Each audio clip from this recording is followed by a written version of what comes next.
Hello, YouTube. How's everyone doing this fine day?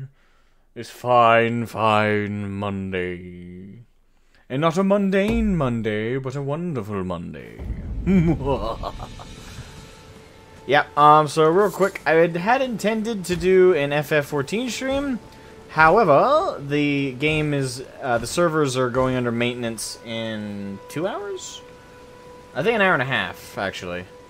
But, well, not but, and so, that's why I'm doing Elden Ring instead, is because I would have only had a couple hours max to play FF before the servers would go into maintenance for, I don't know, a couple hours at least, from the looks of it. So, that being the case, more Elden Ring, and we'll pick up FF14 probably tomorrow then. Because I think the maintenance, I don't think the maintenance is going to be that long. I think it'll be done by the time I'm done work tomorrow, it'll probably be done there as well. How you doing, Nathan? How was work? Work was okay. I got to organize the panties today. Unironically. I mean, yeah. The apparel department needed help restocking a lot of their stuff. So, I ended up doing that for several hours. Actually, pretty much my whole shift was spent organizing the bras and panties. Which was a little awkward. It's always great getting those looks, you know? Like, as the women are just looking through the apparel and they see some guy just organizing them. Even with a uniform on, they're like... I don't know. It was interesting. I was very glad to finish my day up.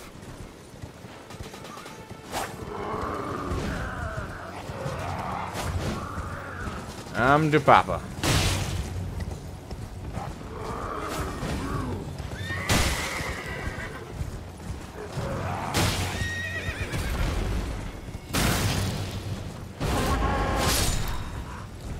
And who's shooting magic at me?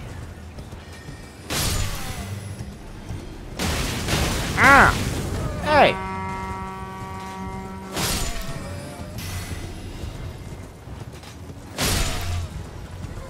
Damn bastards.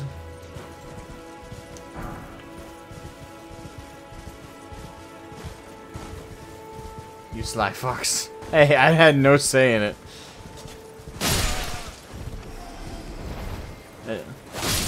Found out as soon as I got there that day, and they told me what to organize. It was a very weird day. But my shift is over, and I'm happy to be home, relaxing, spending my time trying to entertain you wonderful, fine people.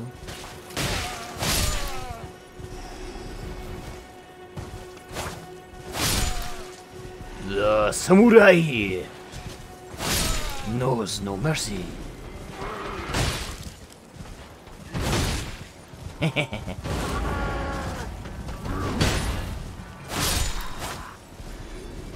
Care to try again?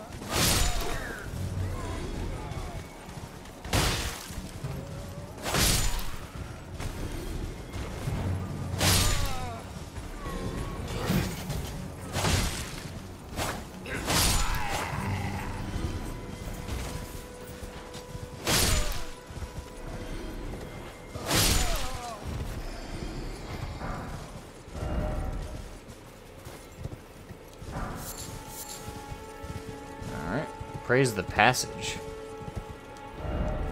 Oh, the message. Hey, AR, welcome to the stream. How you doing? How was work? Work was okay. Work was okay. It was a weird day, but it was okay. Alright, so before we do Stormveil Castle, which is the eventual goal today, new day, new Karen. Thankfully, no Karens today. Which I find interesting considering I was working in the apparel department with the panties and the bras. But weirdly enough, didn't run into any Karens. But, no, today was just a weird day in that sense. having to work that one. I even asked my team leaders, like, hey, can I just work in cosmetics? They're like, nah, they need all hands on deck over in apparel. I'm like, yeah, but it looks weird and awkward.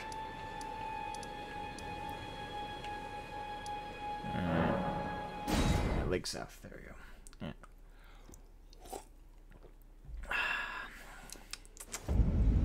Actually, grave. And we're gonna head to the swamp because there's supposed to be a dragon there.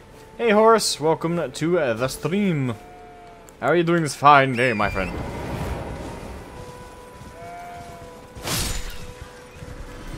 A non-work related thing that happened today is actually just as I got home. Someone new joined the FF community Discord, and they said they were starstruck by me. And when I said I responded to them, and I was kind of taken aback. I'm like, starstruck.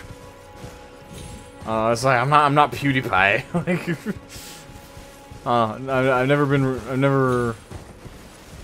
I don't know how I feel about it. It's interesting. It's like, okay. Like, you're starstruck by me.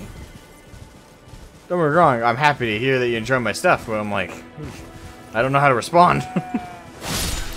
No. It was cool, though. I like the sentiment. Find it funny if a lady asks you your name and you accidentally say Asmogan. It's yet to happen. I can pretty easily, you know, switch off that side of me when I go to work and stuff. And most of the time I don't even have to say it, because people just look at my name tag. I'm like, ah, you're Alec. Like, eh. Baby crabs. Ah! Ah! That was rude!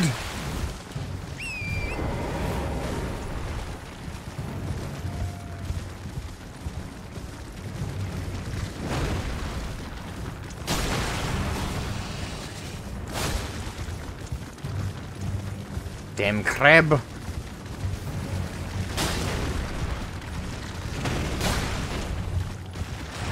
How are you not dead?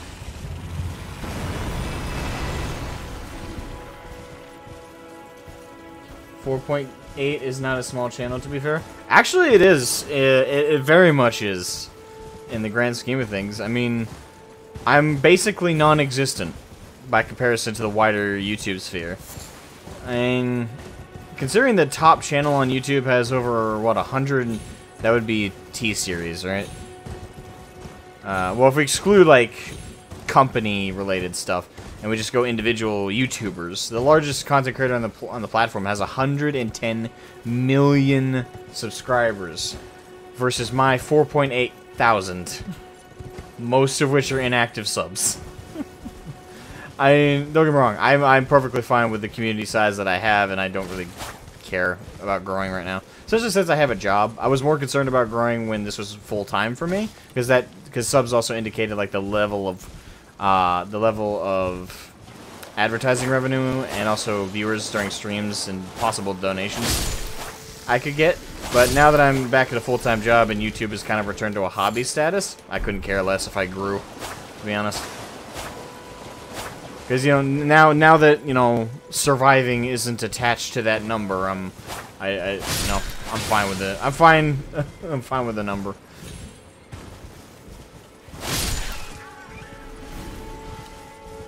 But, yeah.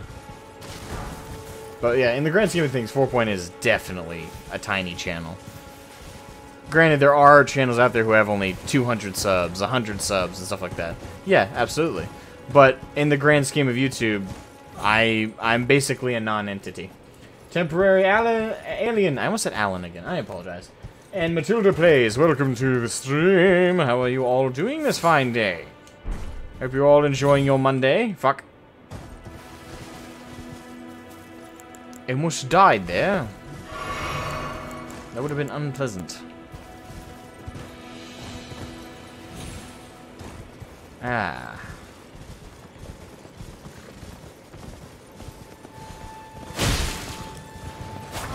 Ow. Whoa!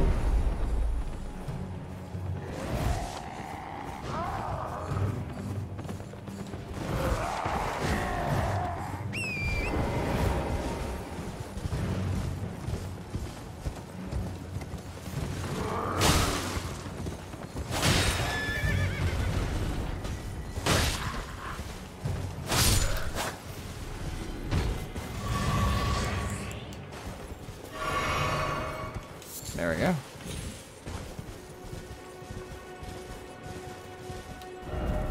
Friended.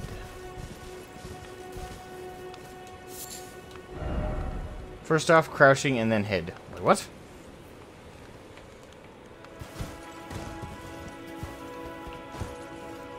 I see no friend.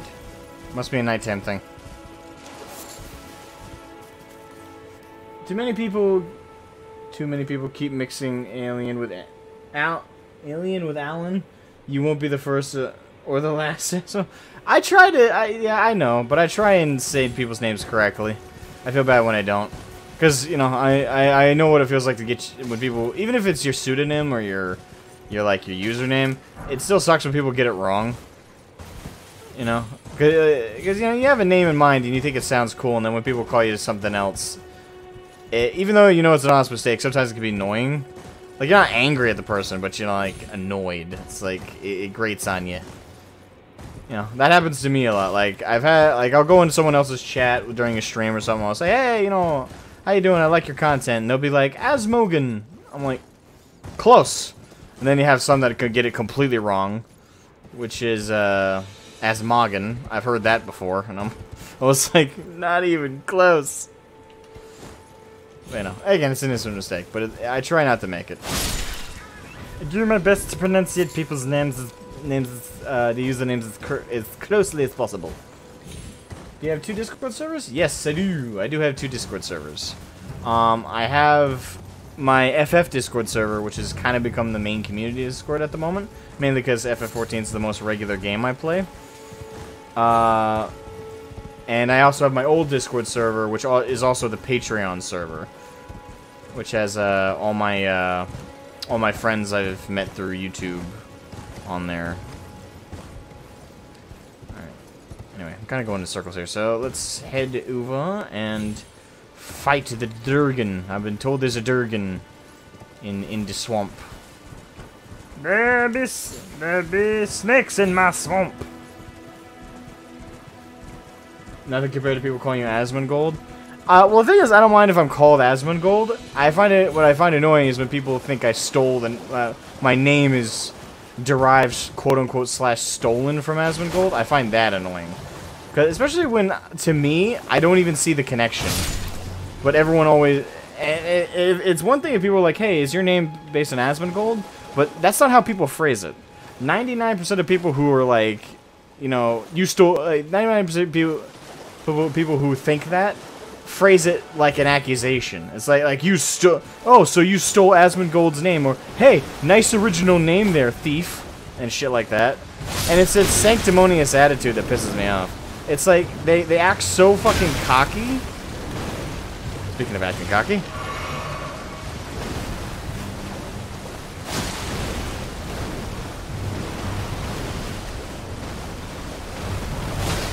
And think they got a gotcha moment, and then what I find even most annoying is when I explain to them that they're wrong, they don't acknowledge it. Like half the people who leave those kind of comments on my videos and stuff,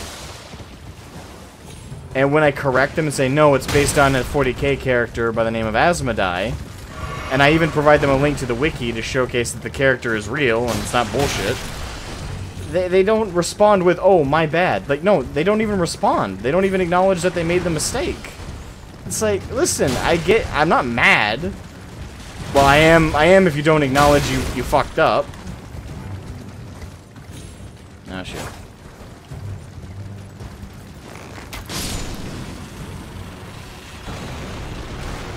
But I get mistakes happen. Just acknowledge it, you know? Like... Just say, hey, my bad. I thought you took the name and I was wrong. We cool.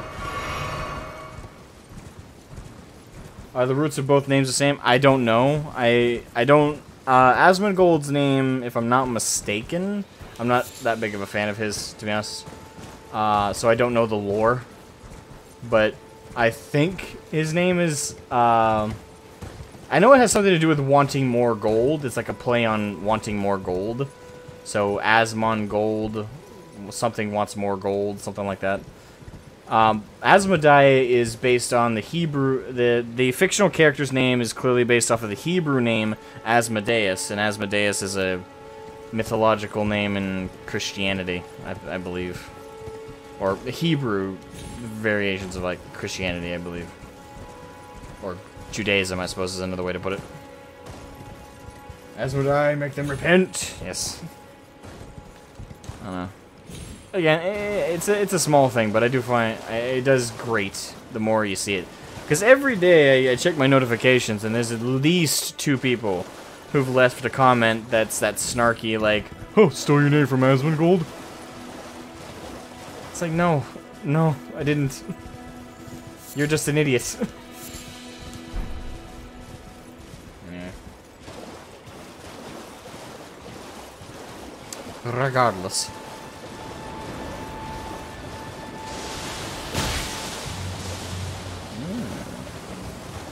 Well, that's quirky.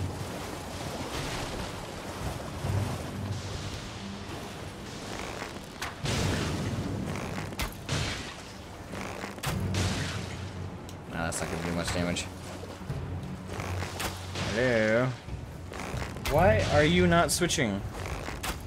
Why? Stop shooting fucking arrows!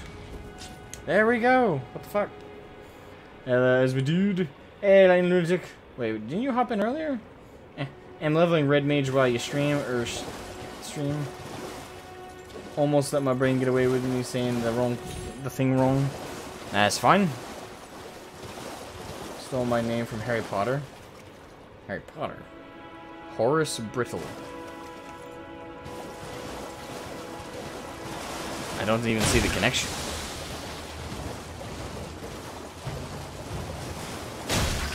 I don't know. Maybe I'm missing something there. I don't know. I'm not a hardcore Harry Potter fan, so I don't know. Is there a character? Horace Brittle. I know there is a character named Horace in Harry Potter. Horace Slughorn, right? But even then, the brittle part, I don't see it. Oh, it is Slughorn? Okay. That's weird. I don't know. That's such a loose connection, though.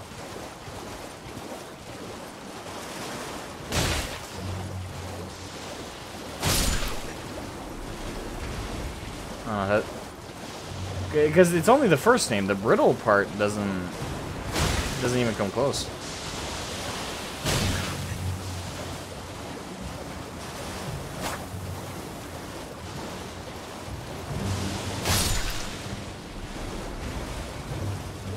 I just want to get that item. Come on, die faster.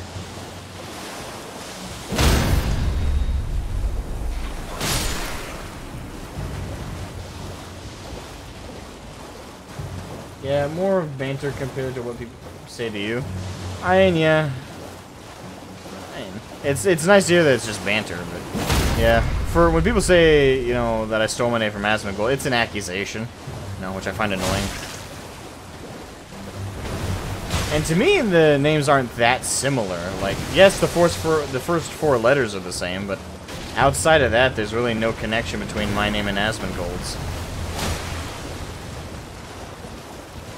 And I think that's odd that people think 4 letters in Sequestration suddenly make the name a theft.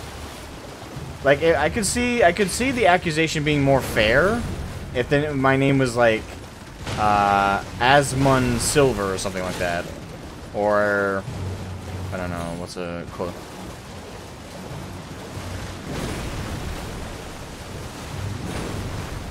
Or Asmogan Gold. You know, something much closer in variation. But Asmon Gold, like, I think they're very distinctly different. So for me, I don't even see the comparison half the time.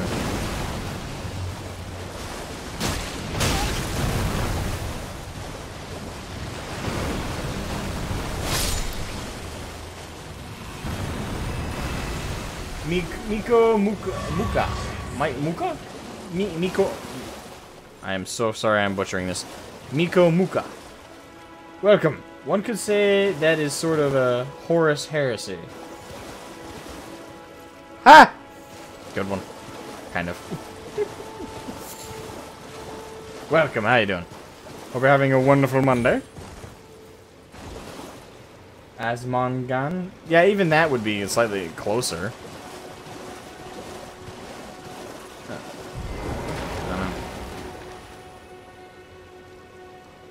Like I said, if people were more like, hey, is your name based on Asmogan? I wouldn't be annoyed by it. But it's the accusation element of it that annoys the fuck out of me.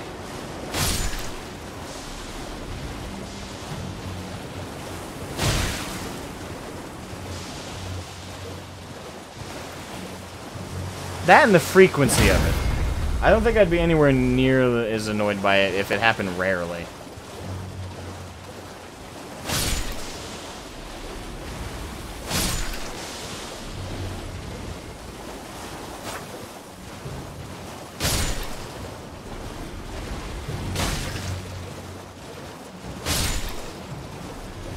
There we go.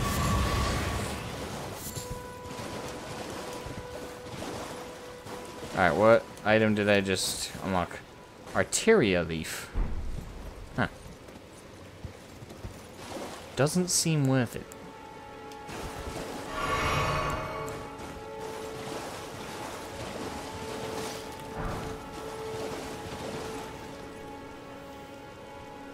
I appreciate you hitting the like button, Lightning Lunatic. Much appreciated. Thank you for supporting the stream. Will you be storming the castle? Shortly. I will be shortly storming the castle. There's a dragon in this swamp. That's what I've been told, anyway. So I'm gonna see if I can get the dragon to spawn, fight it, hopefully kill it, and then from there we'll. From there I'll consider most of this southern region explored, and then I'll move on to Stormveil Castle. No, I just want to make sure I'm not missing anything major in the south before I move too far north. Dragon burnt ruins. Splendid!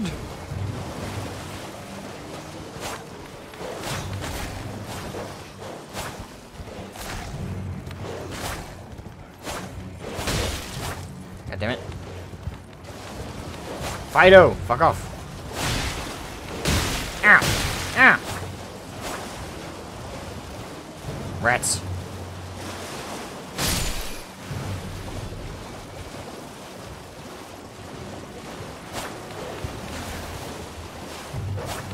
This dog is... Ah!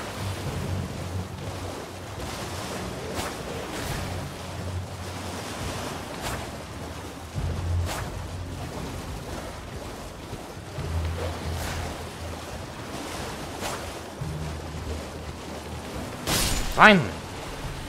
He would not die.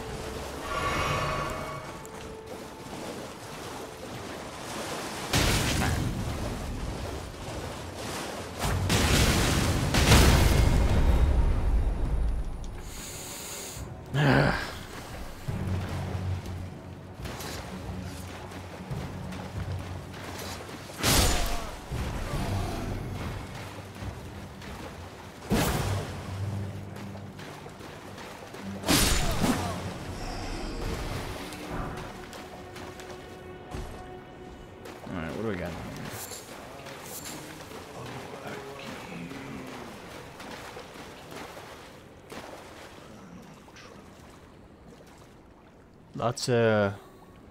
Lots of weak dudes. I think I can handle this very well.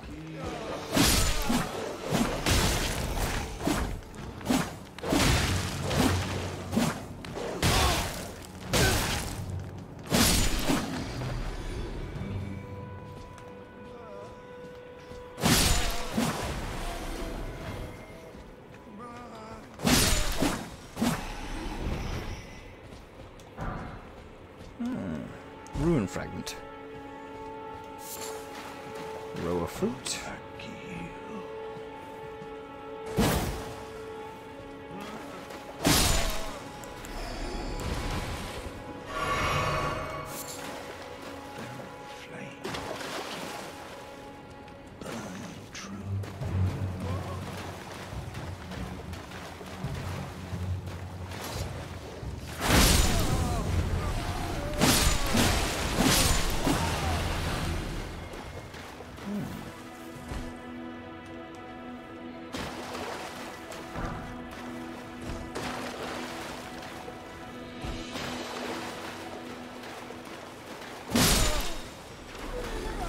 Making sure all my bases are covered. Think it'll work, or will it take a miracle? Bloody beautiful? Yes, it is. Hello, you did fine. My name is in Finnish. Ah, so I do not think most people would be able to pronounce it. Damn. Well, like I said, I try. If I fail, but I do my best to try. Is this game inspired by Middle-earth?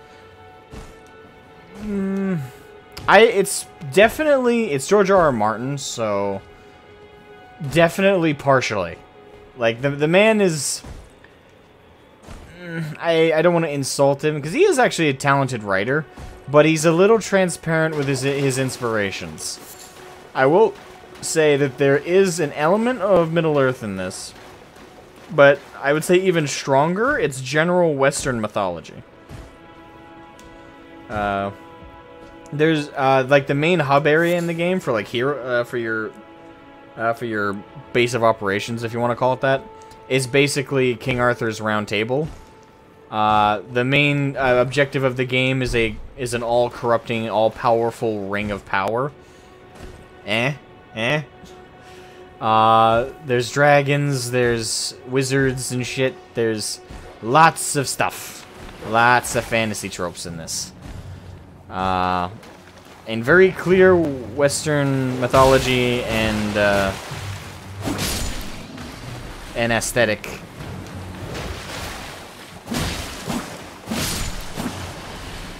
Alright, got the doggos. So again, kind of yes and no.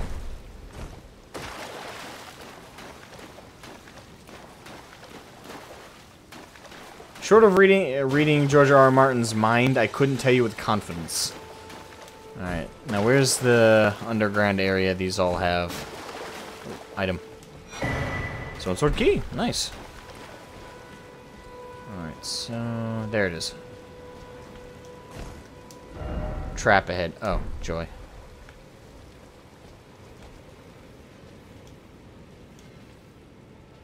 Alright, so there's something to fight.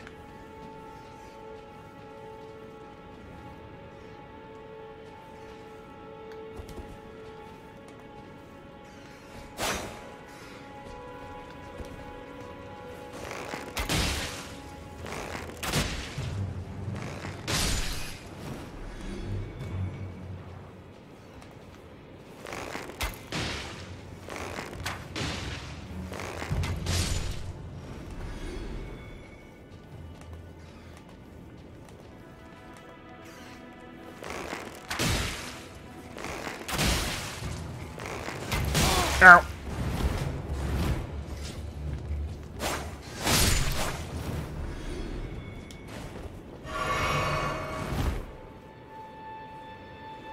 Check my corners.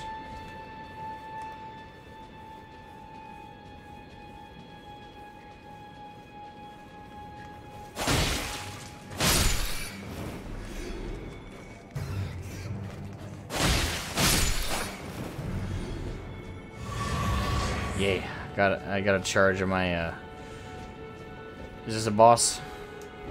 Could this be a trap? Oh, yeah.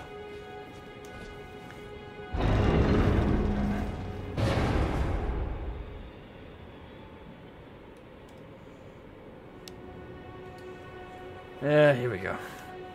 Damn, they even stole the RR from Tolkien? That's a joke that's been made quite a bit, yes. Is that confirmed where he got it? No. Is that safe to say where he took the RR? Yes. Again, to George R. R. Martin's credit, he's not a blatant thief in the sense that, yeah, he's very transparent sometimes with his inspirations. I mean, hell, Game of Thrones in its entirety, he said it himself, was mostly based off of the War of the Roses in history, with just Western mythology kind of sprinkled in. So he's been honest with what inspires him, at least in that regard. Here, I think you'd have to be dishonest with yourself to say he didn't take a few things from other things. As for the RR part, I'm willing to bet money he calls himself George R. R. Martin. To be fair, those might be his actual initials. But I'm willing to bet money that it's a little based off of Tolkien. And George R. R. Martin himself has actually spoken that he does like Tolkien's work. The only element of it he didn't like was, in his words, the lack of realism. That's why he made Game of Thrones. It was basically taking that Western fantasy establishment that Tolkien made and adding a level of complexity to it. Basically he stated Aragorn became the king, he's the hero, he's a mighty warrior, great. But what's his tax policy? What's his take on how to allocate funds of the kingdom? How is he paying his troops? What's the agriculture look like for the king? That's how he kind of explained how he looks at evolving or changing or making an alternative take with fantasy, as opposed to going for more of a heroic story with a very simple element of good and evil and not too much complexity outside of that main fantasy adventure. Martin likes to make more expansive settings and worlds with complex political elements and stuff like that. So he's a great author with talent. He's got major talent with what he does write and what he does make. And with Game of Thrones, there's little to no influence from Lord of the Rings, if any. But in Elden Ring, I'd say there's a few things he definitely was a little more transparent with his inspirations for. Elden Ring, again, specifically. Ball, you sexy son of a bitch! Welcome to the stream, how are you? It's the man himself, the Pepsi King Ball. Pepsi secured. Alright. And snare. Fuck!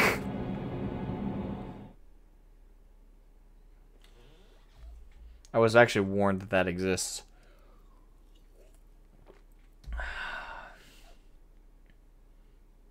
To be fair, Tolkien was making mythology for... True. And Martin taking that mythology and, kind of being inspired by it, I think is totally fair. Again, a little blatant here in Elden Ring for the Ring of Power part. This looks familiar. Gravity Stone Fan, Gravity Stone Chunk. Okay. We're in a... Oh, damn. Oh, damn!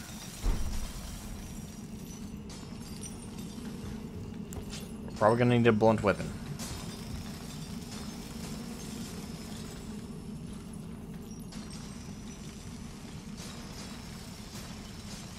Oh, hello. Just sneak on out of your purview.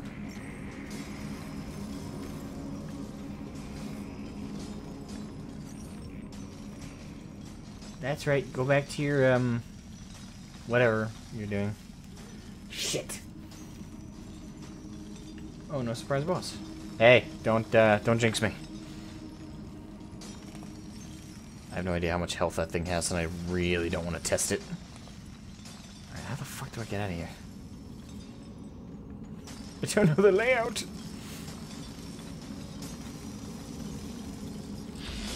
Oh! Oh, no! Oh. Shit. I just lost those 3,800 souls. Because I ain't getting my way back there. Safe to say that place is a little tough. Okay. Crap, not that place, yeah. Aragorn's tax policy is irrelevant. No, that's not, Oh no, am I stuck here? I'm stuck here, aren't I? Oh no. That's not good. Martin didn't say that as a criticism of Lord of the Rings. It's just an aspect about, like, that kind of storytelling that he himself, as a preference, wanted like more of an emphasis on. Like, he wanted the setting and the political atmosphere and the political environment, as well as like the general more quote-unquote realistic aspects that he liked more and he wanted to emphasize more in his own stories. Like, he didn't... He liked Lord of the Rings and he loved it for what it is, but when it came to his own storytelling, when it came to his how he looks at fantasy, he prefers more of a, again, more of a realistically influenced fantasy element. It basically just came down to, like, that's, like, the elements of it that Martin preferred. It wasn't... He didn't say that as a criticism of Lord of the Rings. Like, oh, Aragorn...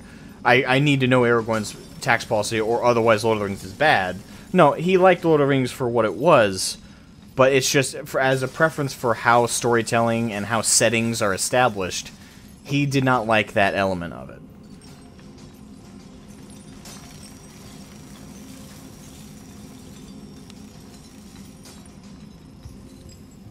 So you finally exit? Oh yeah. Don't get warp spidered, Asmogan. Too late. Okay, how the fuck do I... Shit! I don't know how I dodged that, but I did. Ooh, smithing stone. Yay! Shit! I don't know how to get out of here. Ah! Leave me be.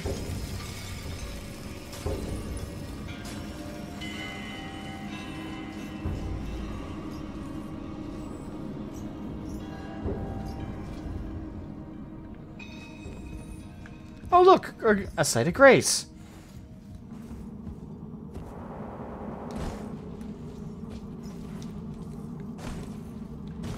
Alright, did I get my souls back? I did get my souls back. Okay, good. I guess since while I'm here... Okay, so... Can I port out now? No, I cannot. I gotta find the exit. Okay. Well... Joy. Rot grease. Praise the hidden path. Is this an actual hidden path? Or is it gonna make me look like an idiot again? Hey!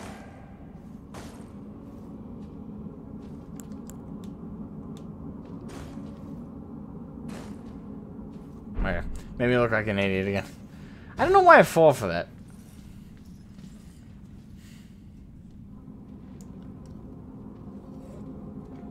Excuse me. The lack of political and realism is the part... Excuse me. Is the parts of most fantasy is the thing that puts me off. Most there are too many pure good and evil. Well, again, I don't think that's a bad thing, though. I think it's a bad thing if that's all there is. Like, for what Martin produces, I like Game of Thrones quite a bit. I like that political intrigue. I like that in-depth world building, and I like the moral grays. But I do think with how many moral gray stories there are nowadays, especially after Game of Thrones came out, because it inspired a lot more of them. Not to mention there were quite a few I read growing up of moral gray stories. That I find a story with simple good and evils sometimes refreshing. Yes, is it realistic? Hell no. In the real world, everyone's got good reasons in and of themselves to do what they do, and almost nobody is a villain in their own story. Everyone is a hero in their own story. But with that being said, I'd say the best way to put it is that pure good and evil aspect of Lord of the Rings and other fantasy settings, and other sci-fi. There are sci-fi settings like that as well. They're basically, it's not a genre-specific thing, but the black and white morality of some stories is escapism. Like, a world that is that different from our own is actually preferable. It's because it's almost simplistic that in that specific element that allows for such entertaining stories that can entirely take you out of the real world. And in many ways, I think, encourage people to approach things from like the good aspect. Like, hey, here's some virtues of the good that you might want to think about adding to your own life to enhance your better elements. Not obviously make you a purely good person. I mean, that's the goal, but generally speaking, no one's pure. Everyone's got grays and problems and bad choices, and does sometimes morally reprehensible things for what they believe to be good ends. But, you know, I think black and white stories can introduce an element of, like, here are some definitive moral goods that we can all agree upon and maybe should focus on more in our daily life to become better people. Sometimes, of course. It depends on the story, it depends on the writing. There are ways to make black and white morality systems in fantasy and sci-fi and other stories not only eloquent in their own right, but also fundamentally inspiring. And I think Lord of the Rings is probably the most fundamental example of that. It's a story that, if you told someone just that one fact about it, hey, it's a moral black and white story of good and evil, good versus evil, that might turn some people off on concept. But the way it's introduced, the way it's delivered, and the eloquent posing of the goods and the evils is in many ways what makes it complex and what makes it so attractive to people. It's less a story about realism and more a story about the betterment of what we could be, the focus on our better elements as opposed to our worser elements. And that's why black and white stories are not inherently lazy or, in my opinion, badly written whatsoever. I think if that's your takeaway, I think if that's a takeaway anybody has, I think that's just a very lazy takeaway. And not that I blame it, because sometimes people don't want to think too much about their entertainment. They do want a more simplistic interpretation, and they don't want to analyze anything overly much. So I can't blame anyone for taking away a surface interpretation of a story or a surface interpretation of morality systems as being bad if it's black and white and good if it's got moral grays. But generally speaking, I think that to just simply like kind of write it off as, oh, if it's black and white, good and evil, good versus evil, there's nothing redeeming about it, and it's not good writing. It's actually, you know, that's a fault or a negative. But likewise, I think the opposite is true for stories with moral grays. I don't think those imply an inherent complexity or an inherent depth. You can have moral grays, but have them be as shallow as a puddle, you know?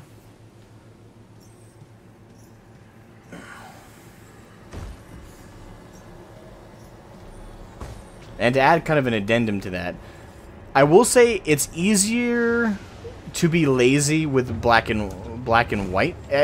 More aptly, the other way to phrase it is, it's harder to be complex with a black and white morality system. Whereas it's easier to be complex with moral grays. I hope I'm phrasing that correctly. Because with moral grays, there's so many elements that are easy to kind of pick and choose, like how to emphasize and how to focus on.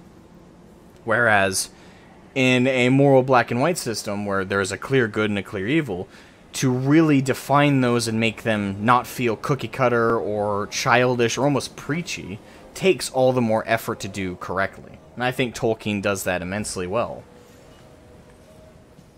Likewise, though, I think Martin does an amazing job with the moral grays that he presents in Game of Thrones. I think they're both amazing authors. I would just personally say I don't like it when the inevitable debate comes up of, oh, who's better? Faded early flower. Okay. You know, who's better? Is it Martin or is it Tolkien? In my opinion, neither are better or worse than the other. I just don't agree with that sentiment. Like, I know no one's posing that. I'm just kind of bringing it up because it is a topic that comes up often when you talk about both authors.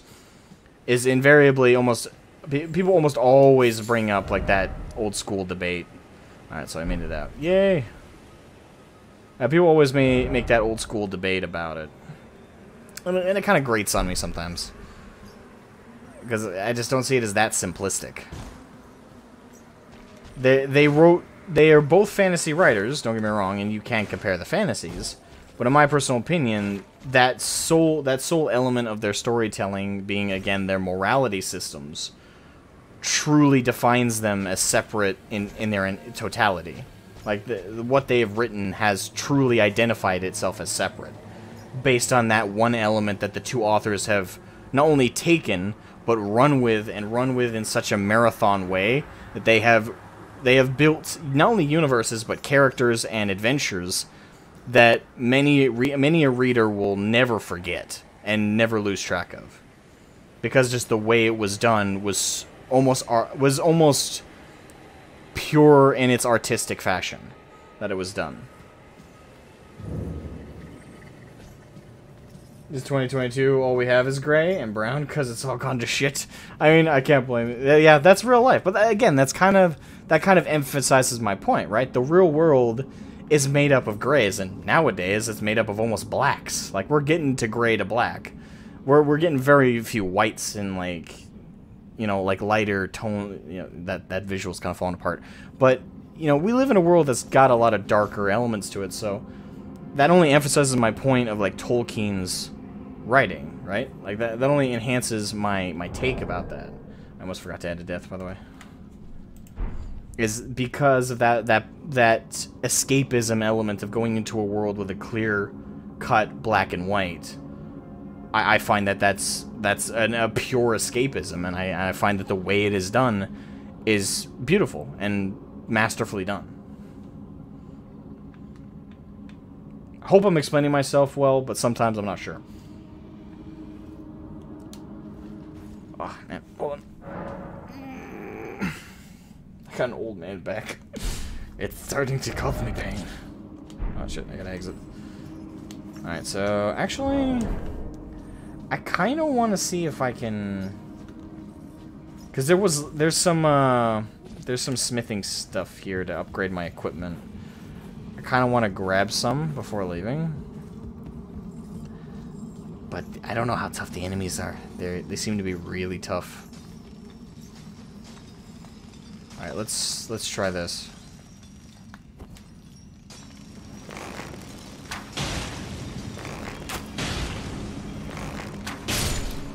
Oh, damn.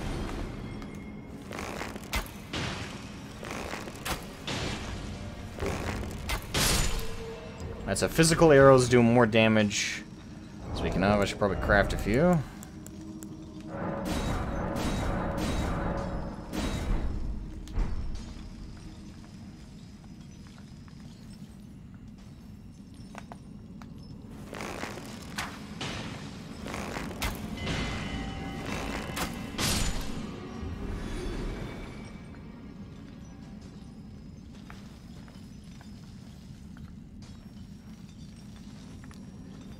I want to make my way through here cautiously.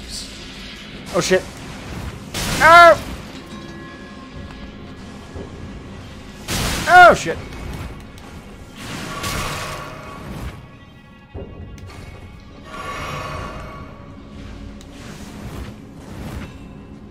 God damn.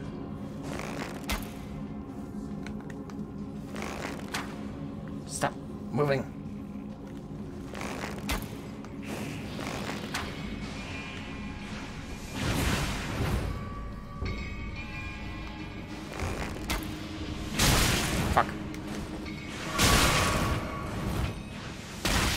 Fuck!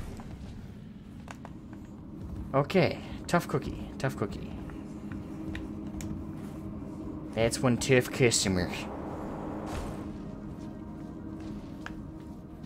Are you a big fan of escaping from this world? What? I'm a fan of escapism. I'm a fan of, you know, relaxation and entertainment that allows me to, in a fashion, escape the day-to-day depression and woes of real life. I mean, to quote Tolkien himself, well, I think it's a paraphrase. I don't know if it's a actual quote, but to quote Tolkien himself, I'll paraphrase because the exact quote escapes me. But if it's a duty, if we see it as a duty, a soldier's duty to escape imprisonment when captured, why is it we see it any less the duty of the common individual to escape this world into a better one? In reference to, you know, a fiction, into mythology, into into stories and adventures on the written page and on the modern day in video games and film? Why is it not the duty of the average person to escape like the darker elements of our world into a better one? Elden Ring's not a great example since it's a grim, dark fantasy world, but generally speaking, it's.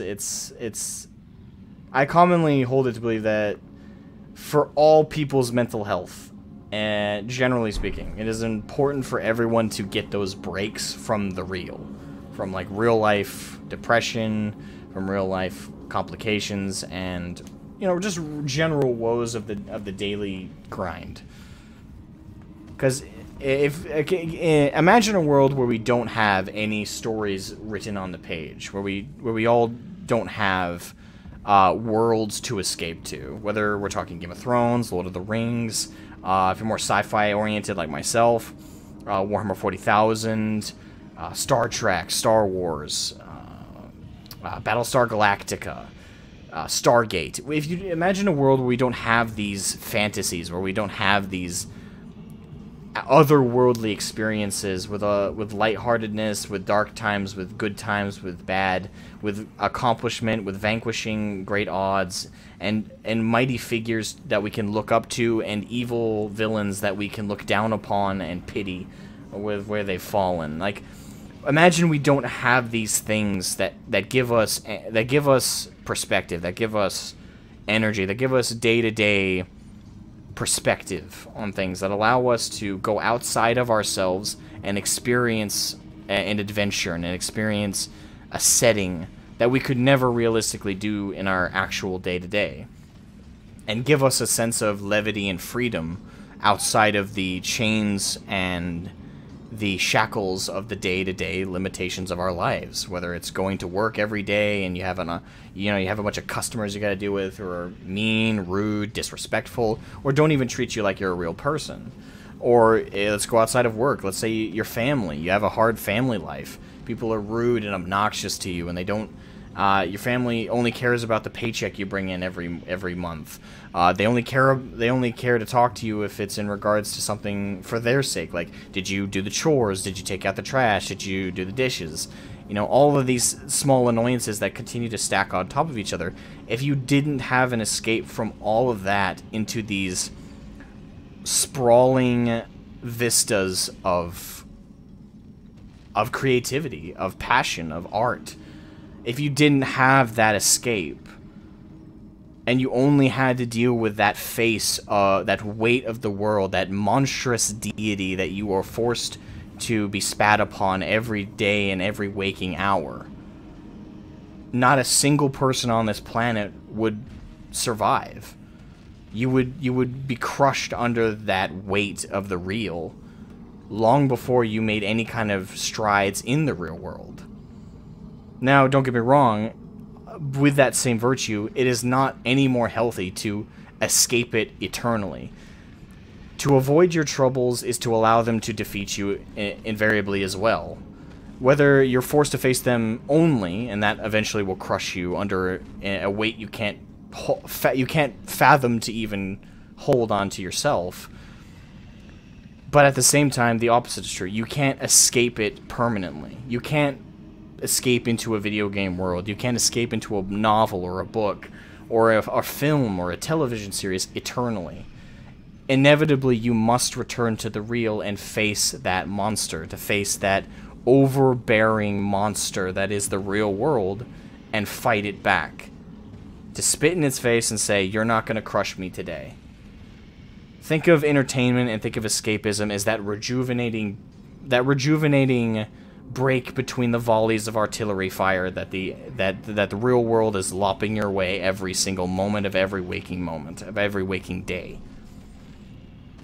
Escapism is that reprieve from that artillery fire. It's that R&R everyone needs to take a breather and recompose yourself to then face that monster again. And life is invariably that rotation, that ever waking circle.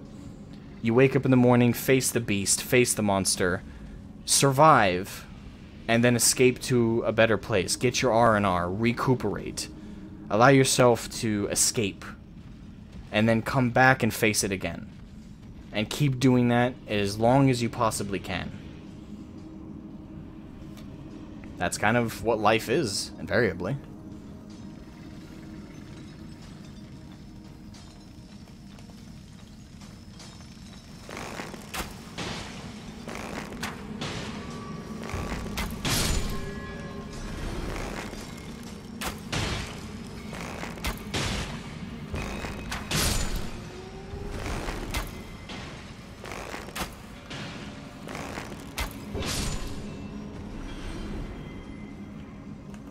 Alright, so I killed them.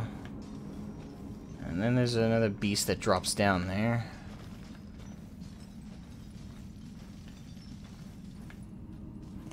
Alright, come on.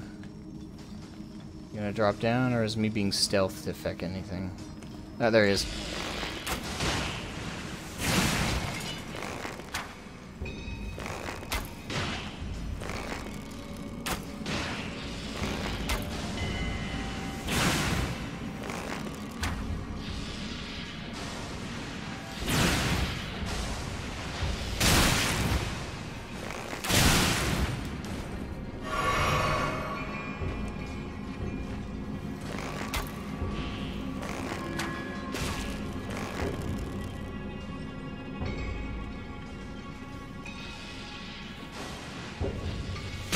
God, I dodged.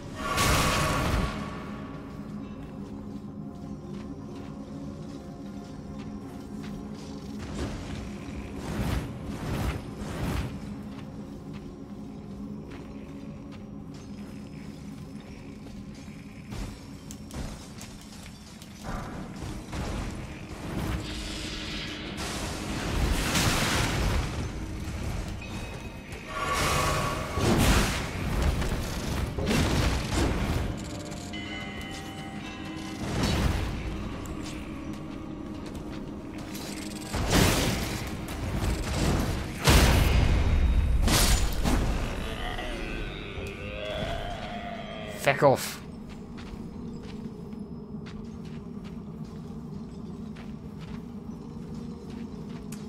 Let me catch up with chat real quick. Both are good, just depends on what the person prefers, but my all-time favorite author is Terry Goodkind. I have not heard that guy. Or read that guy. Or if I have, I don't recall. Can you tell me a work he's done that I might know?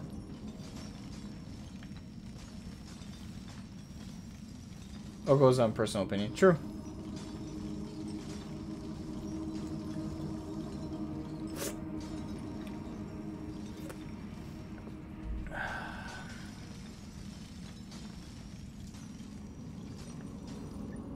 But his quality does not come from world building. It comes from more from sarcastic commentary on things in his humor. Hey, that in and of itself can also again, humor is a massive form of levity.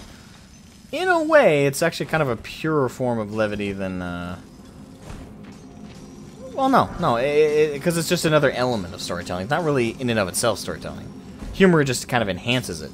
Too much of it, though, it's kind of like... I kind of look at humor... Oh, shit!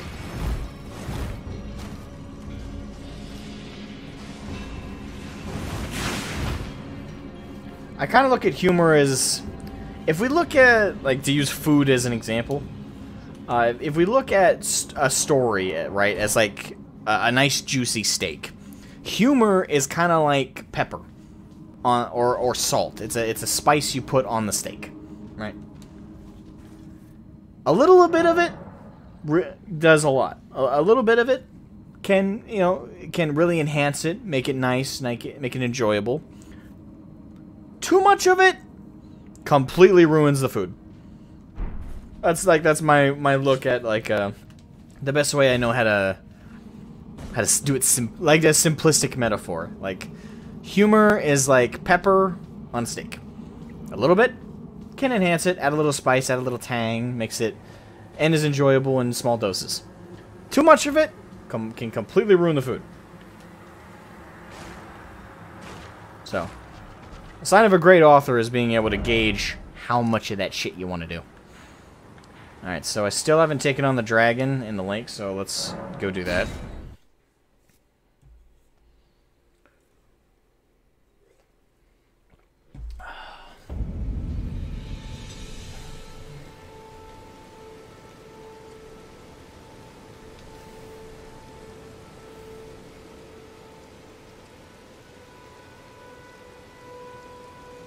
Seeing a spider webber. Alright, so... Nah. Oh wait, no. Did one of those kill me?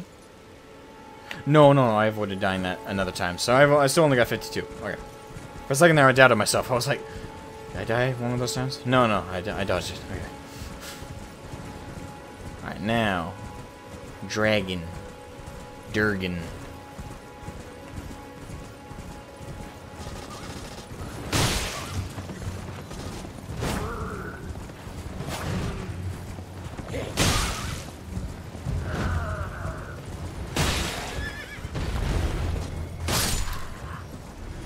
Thank you.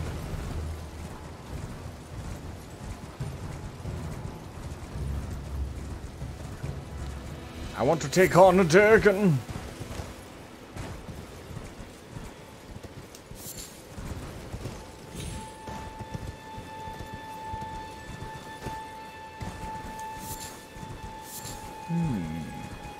Alright, so there's the keep, which didn't have the Durgan, so let's go away from the keep, or the settlement, and see if we can get this Durgan to arrive. I want my Durgan! I want to kill my Durgan! A Durgan.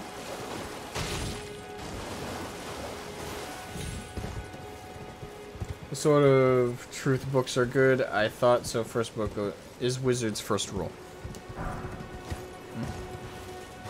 You want to take on a dragon? Okay, hands Asmogan a Dragoon Jobstone. That would be useful, but... Oh, well, we found the Durgan. Hello, Mr. Durgan. You seem a tad bit angry. Is there a reason for that? Hello, Mr. Durgan. Ah. He's a bit of a fire breather.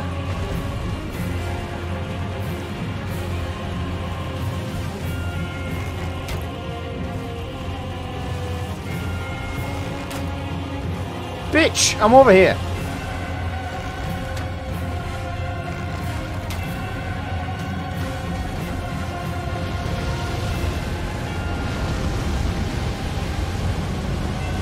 What is it with Martin and dragons?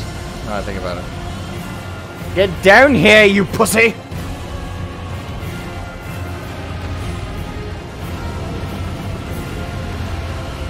Wrong direction!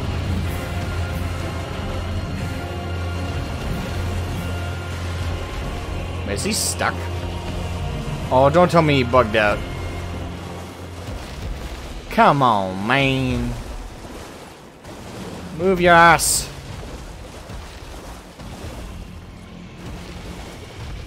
Just because you got wings doesn't mean you gotta use them.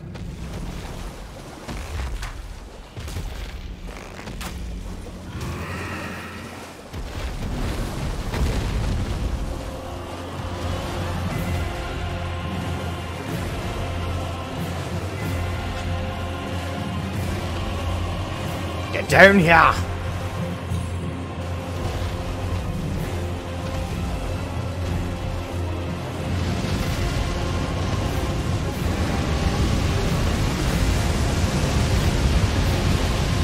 Ah, shit.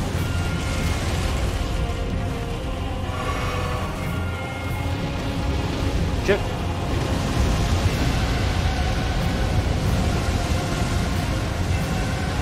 Bitch! I said get your ass down here!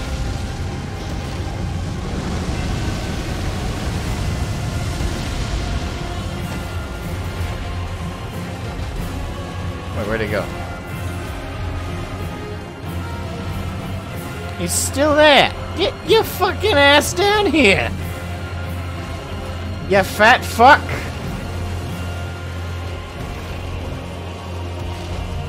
You cheesing motherfucker! Hello, the dragon. Alright. See you when you get back. Or if you don't get back. See you later, Jenny. Thank you for joining. Get your arse down here. Fuck.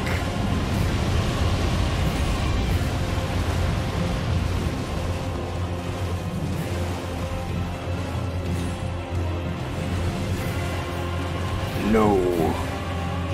I have infinite fire, and you have finite arrows. I have no reason to enter your mortal combat. Oh, shit. Oh, I thought I died. Right there, but no, I didn't. You bitch! Okay, fine. We'll come back and deal with him later. Because he's being a cunt. And a pussy.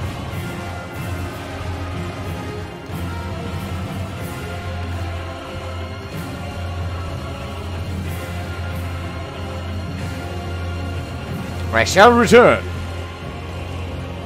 And I will kill you when I do.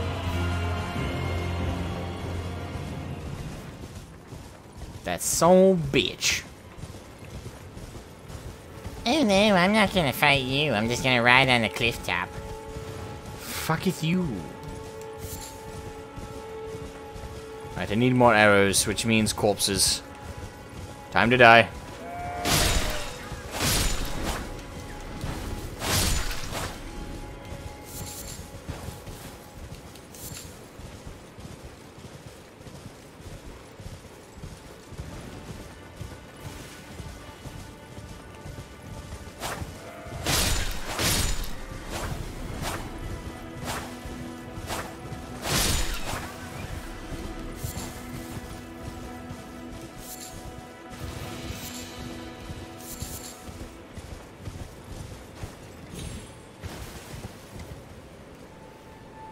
Moist von Lipwig was a nice character too. Shame he did not get more books.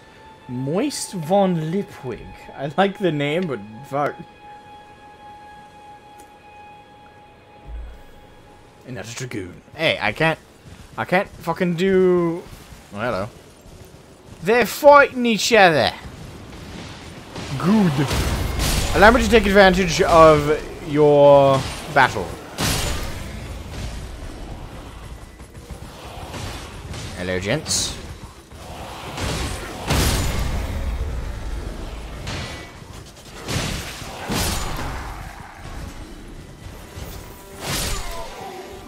Thank you, fellas. Alright, where's... Okay, this way. I was wondering where my damn save point area was so I could quickly hop on over. Skelly. Skelly belly bellow jelly. Give me your bones. Thank you.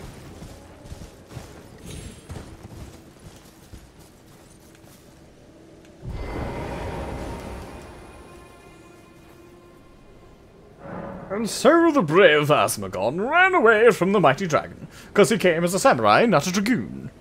What a fool. What a bloody fool. Alright, so let's put some more points in. Endurance? Nah. Getting more dex is important. It's a very dex heavy build, so the more dex, the better. Alright, so now that we've allocated that.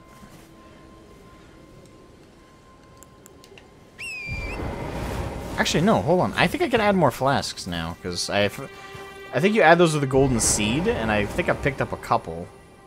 Hold on. Can I? Add charge to flask. Alright, do I have another one? Oh, damn.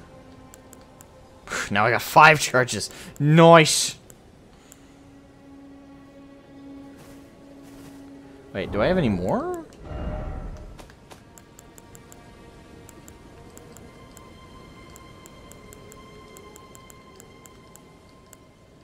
No, I think that I might have used up all my golden seeds. Okay. Wasn't sure.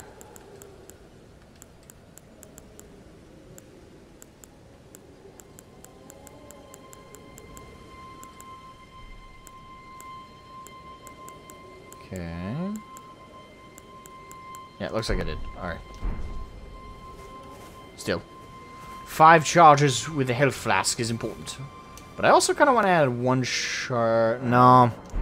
One charge of One charge with the Cerulean Tears is fine. I'm not a very ability-heavy build.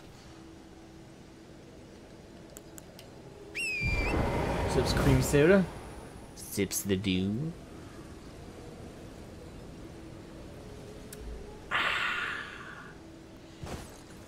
Alright, tell here. I don't think we'll need a torch fighting a dragon. Something tells me that won't be necessary.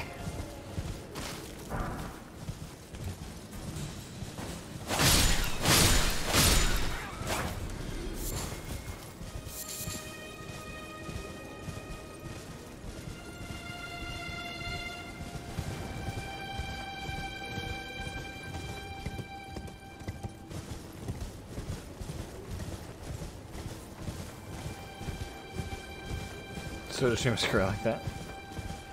Yeah. Roa fruit. Alright, let's see if we can get the Durgan not to hide out on a cliff again. The fucking pussy.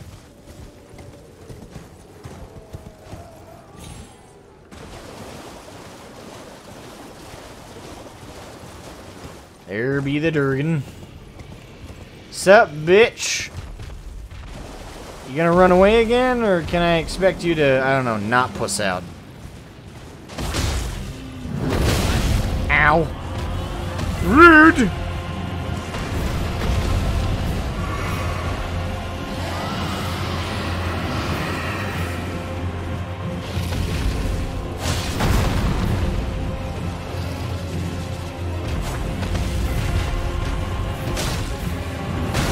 Ow, fuck. Goddamn tail.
Don't do that. I don't like fire.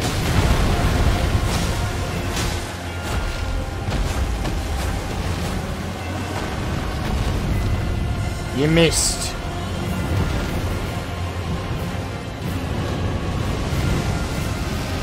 You're not very accurate with the fire thing, you know. For it being a natural process of your biology, I'm kind of shocked by that.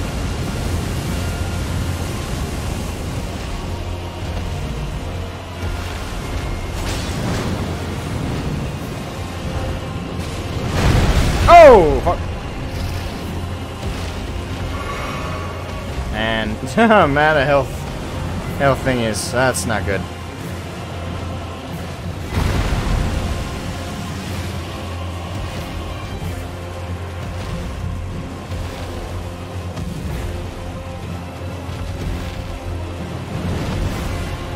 Oh, you bitch.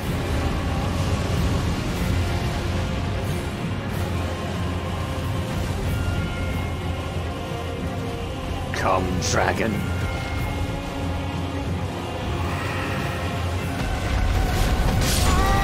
Oh. Damn.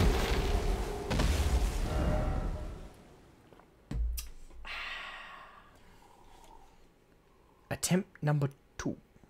Stake of Marevka? Is that one closer, or...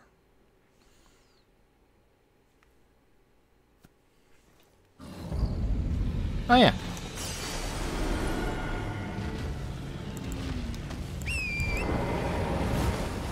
Alright, attempt number 2, or technically 3.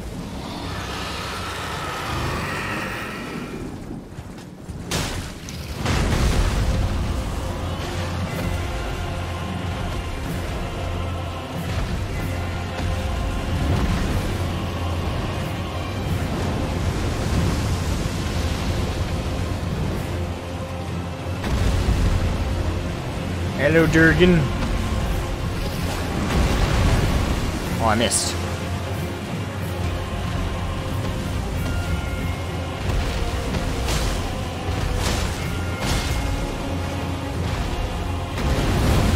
You missed.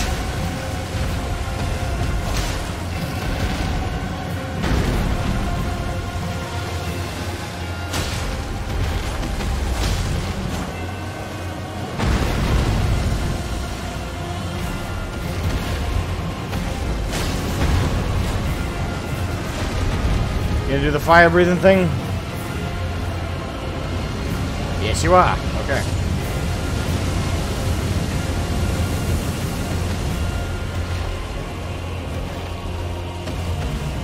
Come, dragon. Oh, he took it literally. And he took that personally.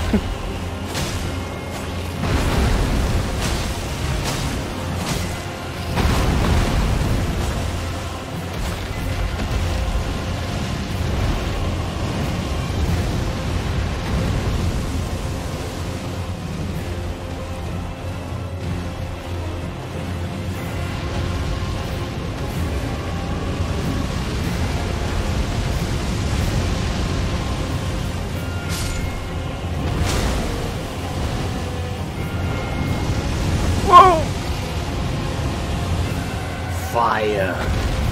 Come, dragon. I don't intend to die to you this day. Not again, anyway. You son of a bitch. 53? Yeah, I'll put it down. I forgot to, but I will. You're right, I am at 53.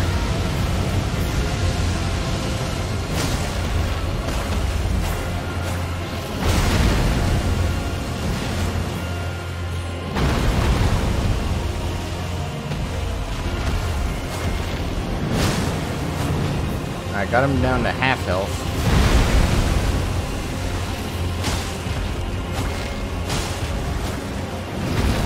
You missed. Maneuverability, bitch. I'm on horseback.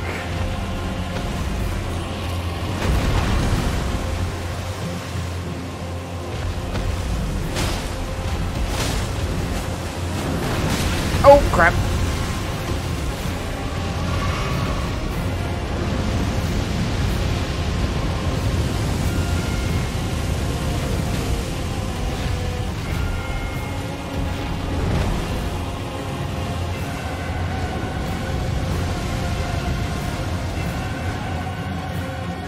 Not a very friendly Durgan.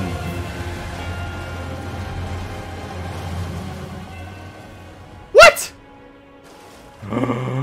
You bitch. Oh wait, how am I supposed to know how far I can go? Oh, go, thank God, his health is still low. Thank fucking Christ. I did not want to start that over.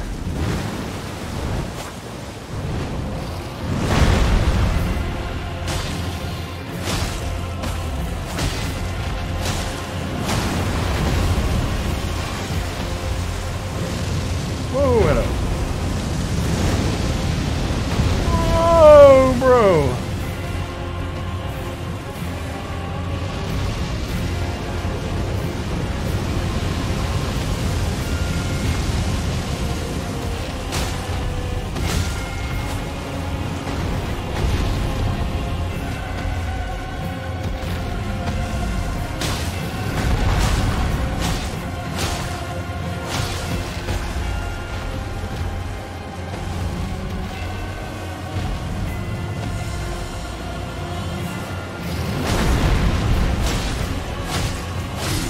Yes!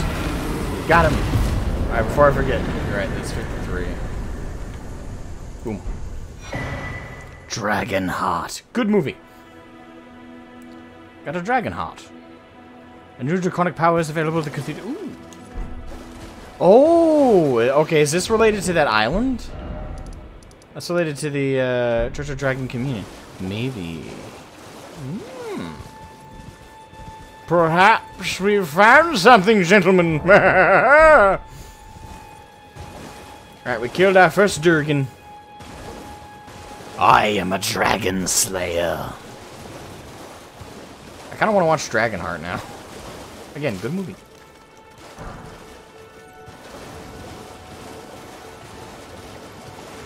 Yep. The thing is, you'd think a dragon would add a lot more to my death count, but I only died once fighting him. That's kind of it's kind of surprising to me, especially with how much Martin like loves dragons. Well, I don't actually know if he loves dragons. I know that he liked them enough to add them as a major plot point in Game of Thrones. I don't think I've ever actually looked up if he truly likes them or just used them as a fantasy trope in the story. I don't know how you can not like dragons, though. The concept is just so fucking cool. It's like it's combining two fucking amazing things. Fire and dinosaurs. And then putting wings on it.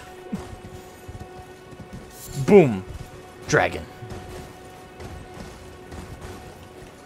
Ah, gentlemen, I see you're having a quarry.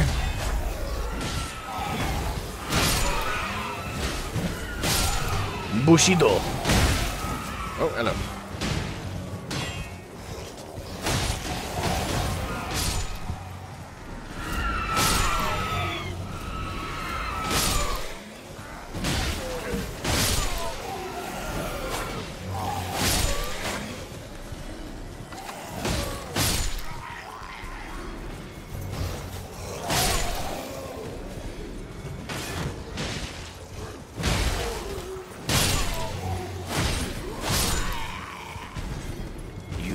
Died this day.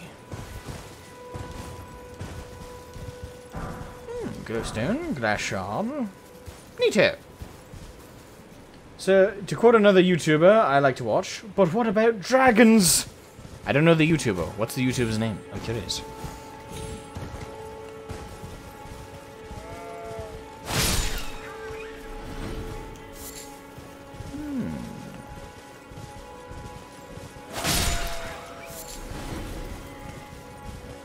Armadillos. Armadillo. Hey, fuck off. Fuck off.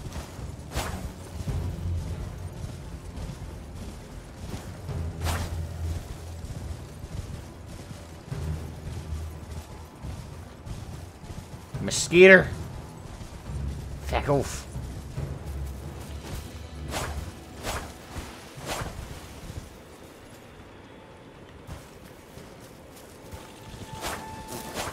You missed. Eh, screw you.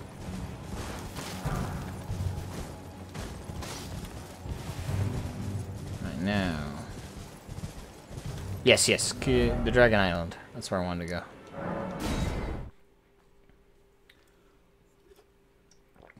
Donald93, welcome to the stream, my friend. How are you doing this fine, fine day?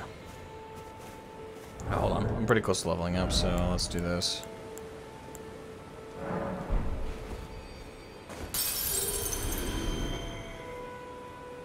I think I need a bit more than that. Selected, we use 10 of them. Boom. Time to level up. Alright, so do I want more vigor? No, I want more dex. I want to get dex to 28 before I put anything else in other stats. Actually, I might get it to 30. 30 is a pretty solid number. I think 30 will help me cover most things. Alright. Ritual of Dragon Communion. What? Channel dragon to spew flame breath. Excusez-moi? Dragon claw. Channels dragon to rend foes with dragon claws.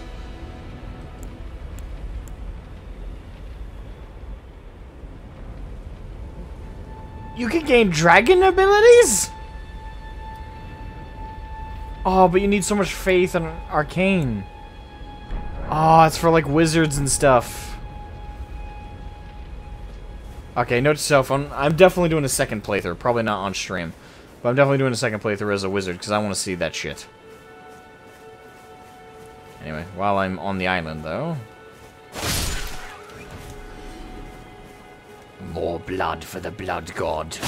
Skulls for the skull throne. Alright, so skull...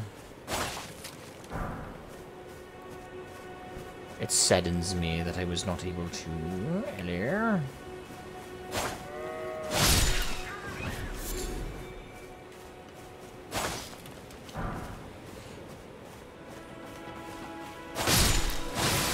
Yes, give me more of your bones. Shadversity, he's an Aussie. Ah. Oh, I think I've watched Shad. I listen to Night's Watch sometimes when I'm at work. Which is that like podcast thing that he does with some of his friends. I don't know. I don't actually watch the Shadversity channel that much, but Night's Watch I listen to quite a bit.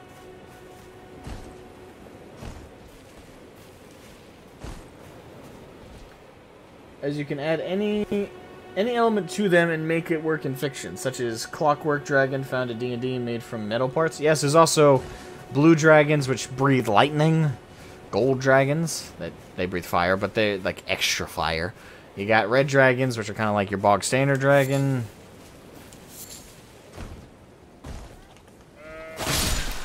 Back off. Alright, birds. We need to find the birds. Get the skulls of the birds. Oh damn, I'm finding a lot of this. No! They ran away. No! Mr. Skull! That was valuable. Ish. Have you seen The Batman yet? The new movie that came out? Unfortunately, no. I haven't had the free time to go to the movies yet. I don't know if it's on a streaming service or not. If it is, it's probably on, fuck. Who owns... It's not on Disney Plus, I don't think. I don't think they... I think just, the DC... related films and animation stuff have their own channel. Can't think of it right now though.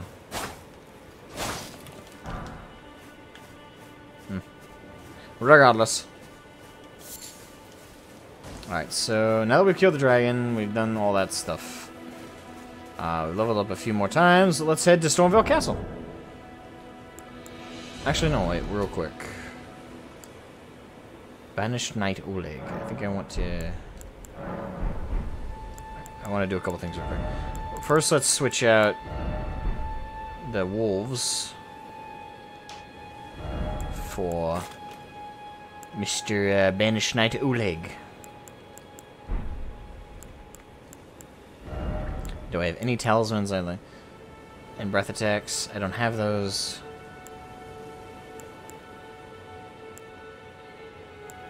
That would have been useful. Flame Drake Talisman. I wish I had equipped that for fighting the dragon. I really don't have any good talismans.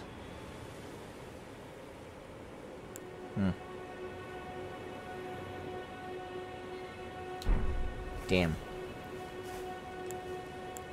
That's kind of it.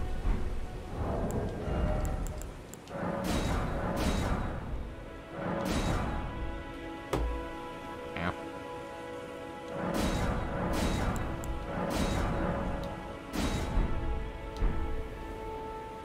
There we go.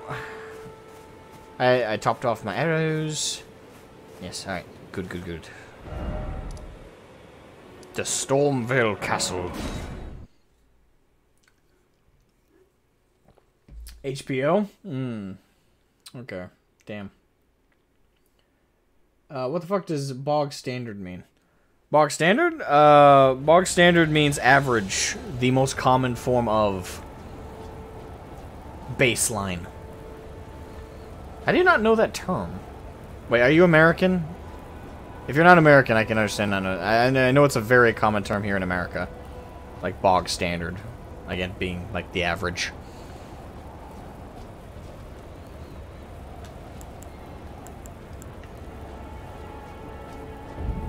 Stormveil Castle. I'm assuming safely with the entire time we're going to be in here, I'm not going to be able to use my steed.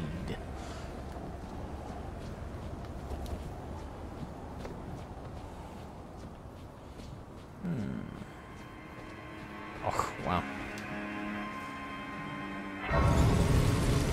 Lost grace discovered. Alright. Let's stealth out. Come over here, would you? Why are you whispering like that? Why, demon? Alright, what do you want?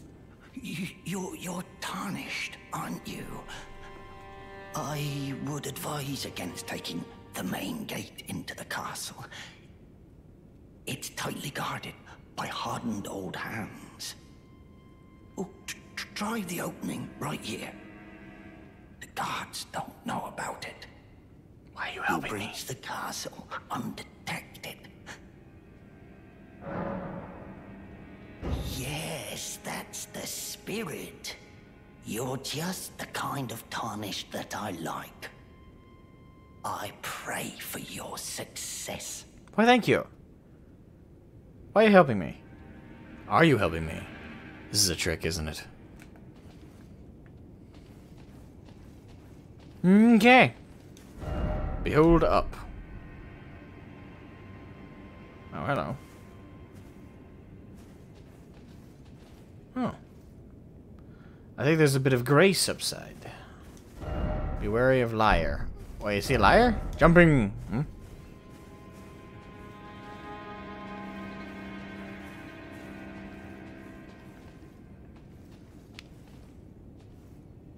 No, I'm not American. Ah, okay, that's why. All this talk about dragons reminded me of the Dragon Slayer and the fact that we will never see the end of Guts' journey. There are shrines to Mura/Guts in the game. Oh, really? There have been a lot of tributes to Guts. And yeah, FF did one. Although that was a community thing. Rest in peace. To the author, obviously.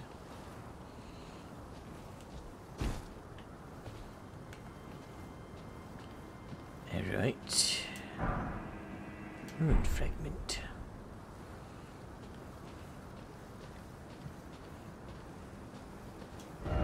If only I had a mushroom. What? Oh, hello. Alright, making our way into the castle. Careful now, lads. Try fingers. What? Butthole? You're the butthole. Hmm.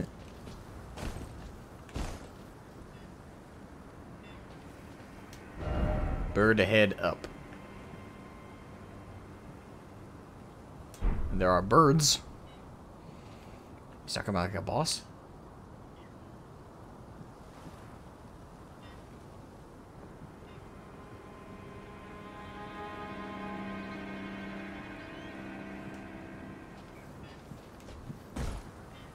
Alright, no precious item ahead. Why, thank you for clarifying.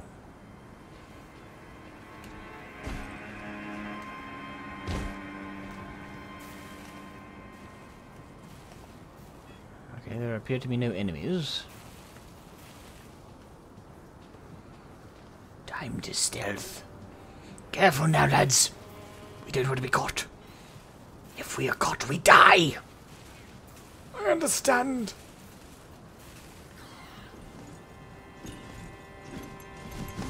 Oh, shit! That's what it meant by boob. Oh, no! You mother...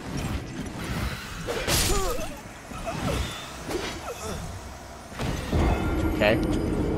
Gotta admit, I was not expecting Ninja Bird with blade legs. But okay then.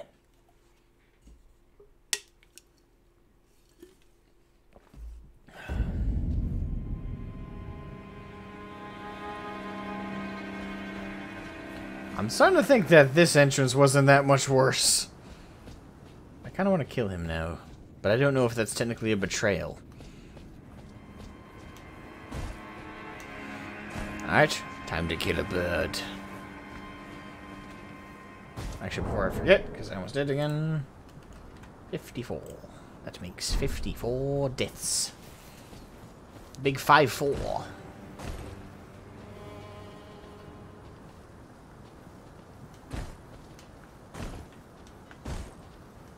Ooh. It appears you can go even higher. Ooh, smithing stone. How useful. And there's the bitch.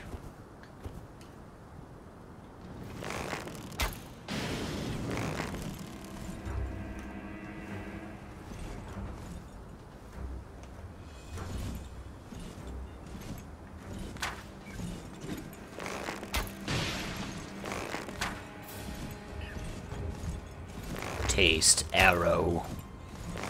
Hold still, fucker. Ha! Fuck you.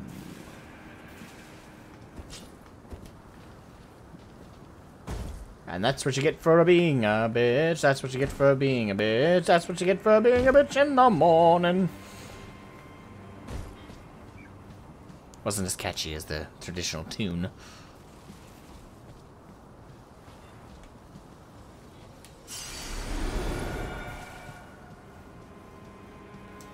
There's a lot of sites of grace along this one little route.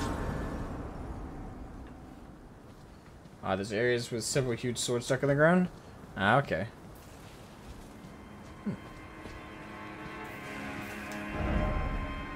Message, but unnoticed. Well, I noticed, you bitch! And so did 8,280 other people! Fuck you. Right until the morning.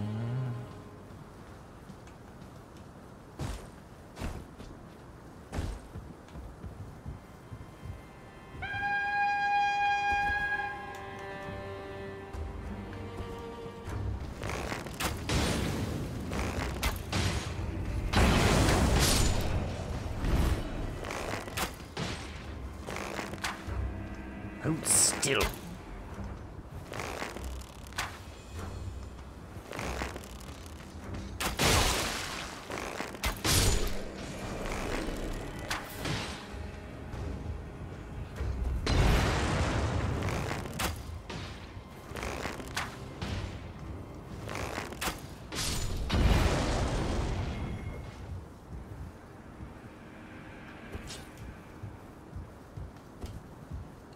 I am samurai.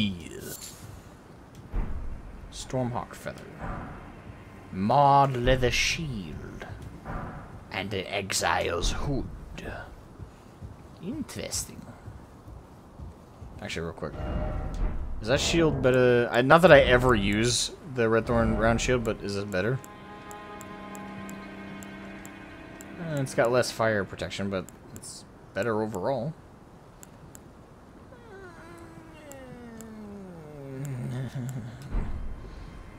Yeah, alright, fine.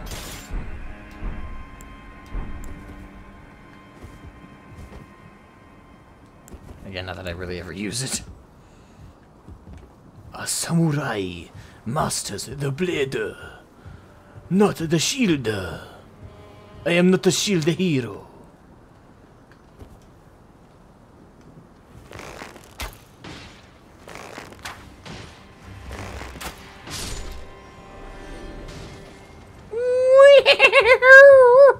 There he goes. Ooh, golden rune.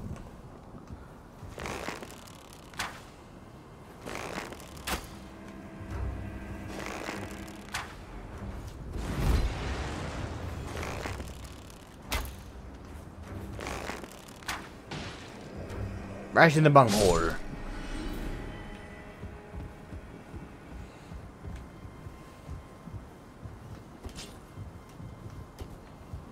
It is samurai time.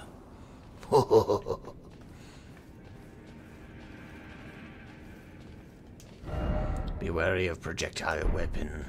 Why, thank you, my good man. Thank you, dude. Is stealthing even a point here? No, it's not.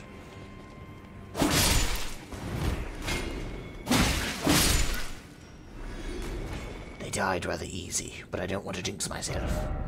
Time for rolling. Indeed!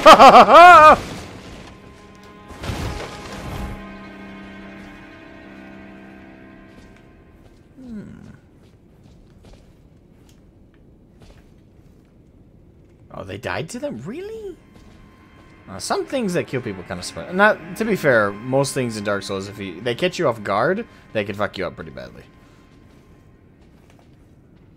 Okay.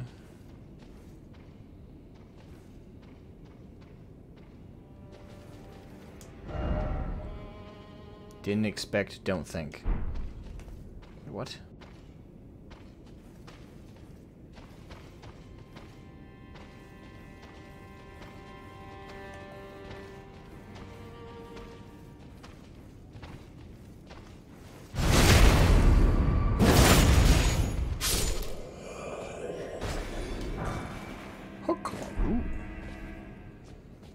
An interesting new weapon I have acquired.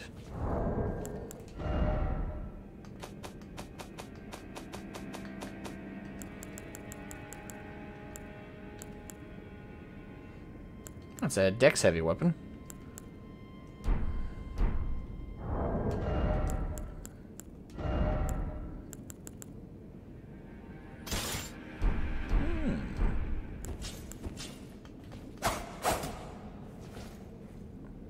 Still gonna stick to the sword, but I'll try that out. I'll try that out later.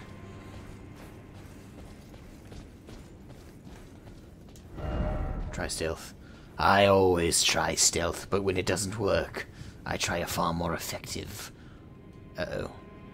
Those be explosive barrels.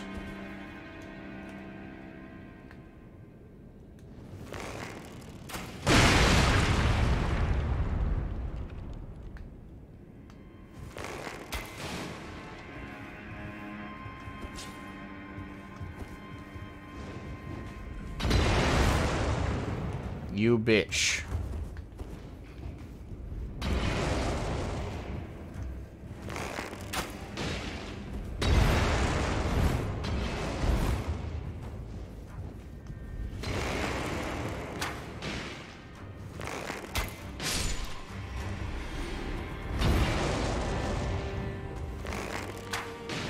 Come on, come to daddy.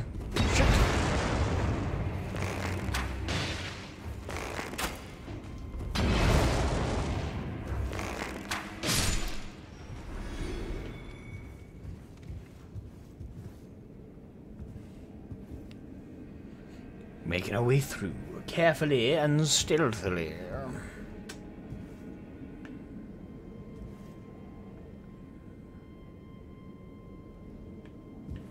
Kinda want to be cautious there.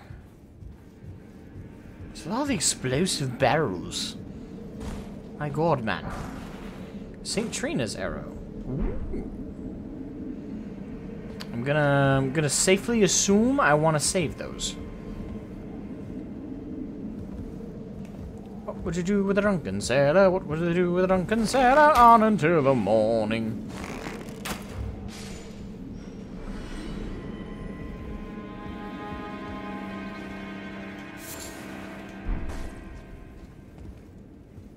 I hear pitter-patter of feet.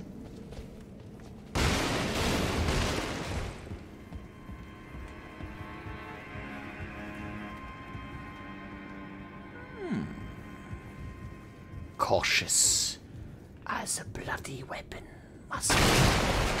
That wasn't cautious, but still, my point is made. Not gonna lie, these moments are very tense for me.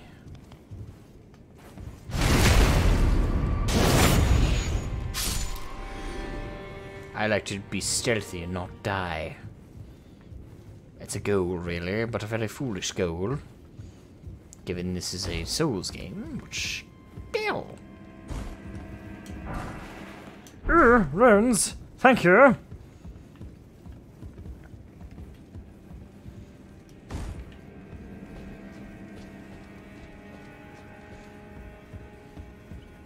So chat, how's everybody holding up? We all doing well?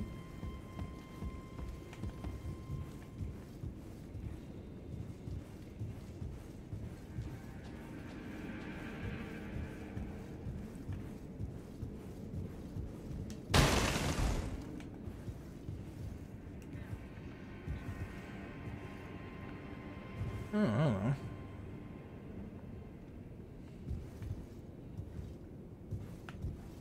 I guess there's nothing up here. Huh. Is the door open? Oh, it does. I sense chip.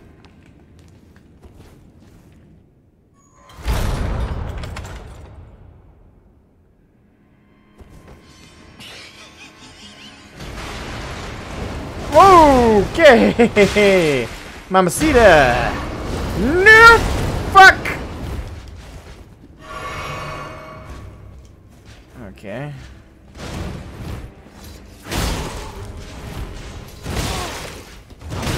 Fuck you! You bitch! Ah!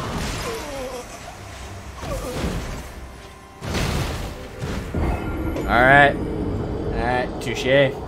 Touche. Fuck you, game, but touche.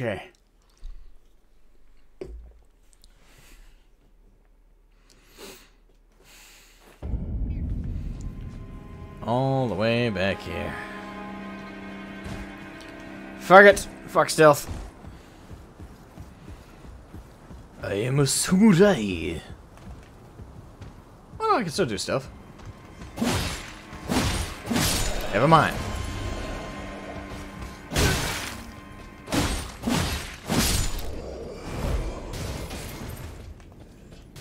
What? Why did I look away? I locked on! As I pressed the lock on button, but apparently it decided to, hey, I'm gonna correct you over here. Yeah, there's an enemy right there, but that doesn't mean you gotta fix anything.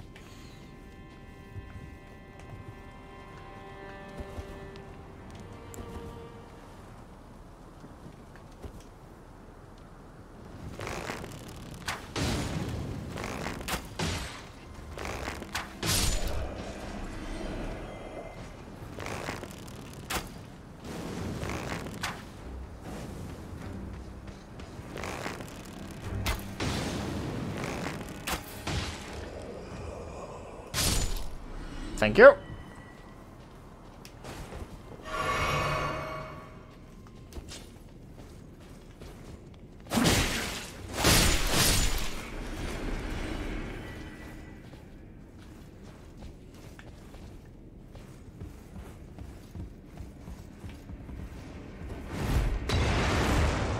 You missed. Come on. Blow him up.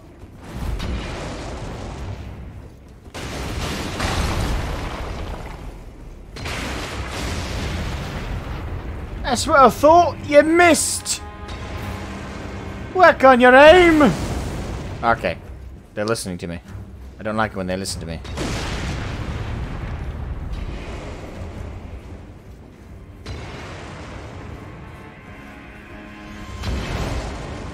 Trying to conserve arrows because I only have so many.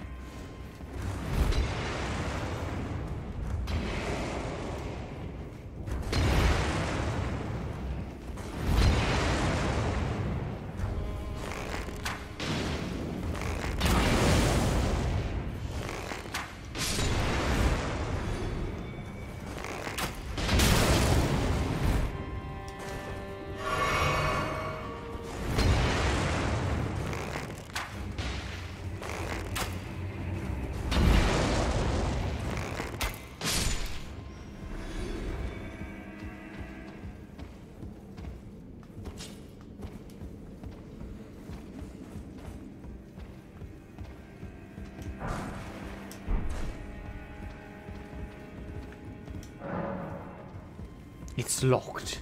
You don't say. Just downloading Elden Ring? Oh. Interesting. What made you want to play? It was a trap, obvious drunken sailor. True. And I kind of sensed it was as we approached the coming... Thank you!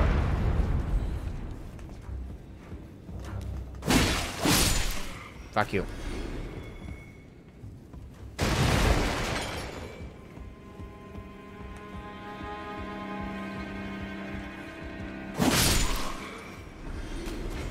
Alright. Now I have to go back in those rooms to get my souls back.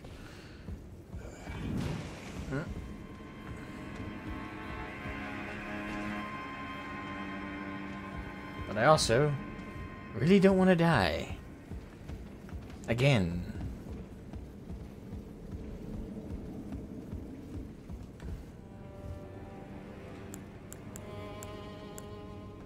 Alright.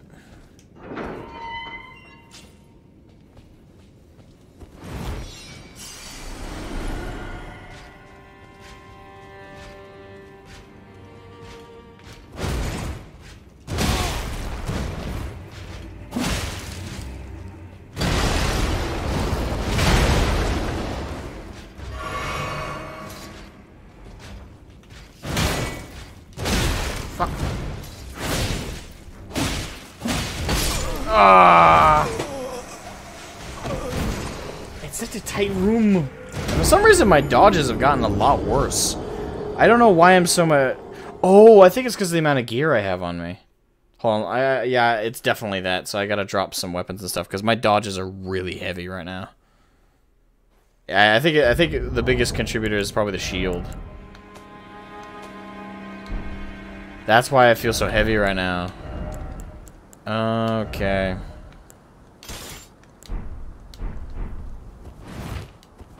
Yeah, it's still heavy. Okay. Let's remove. Yeah, see, there you go. That's a major improvement. Ah, okay. That's what it was. Alright, so... I'll drop the shield as... just the shield as well. Because I don't really use it. And I'm not going to be honest. Anything to lighten my load.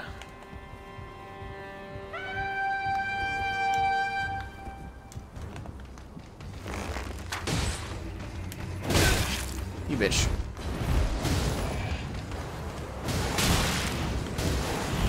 They're airbenders. What the fuck?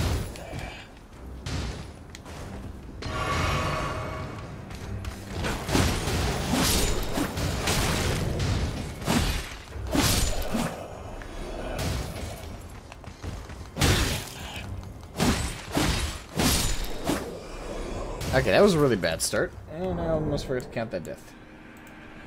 That's 55.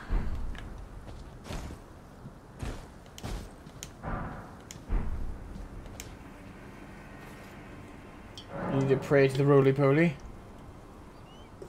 I need to sacrifice a chicken to the roly-poly is what you mean.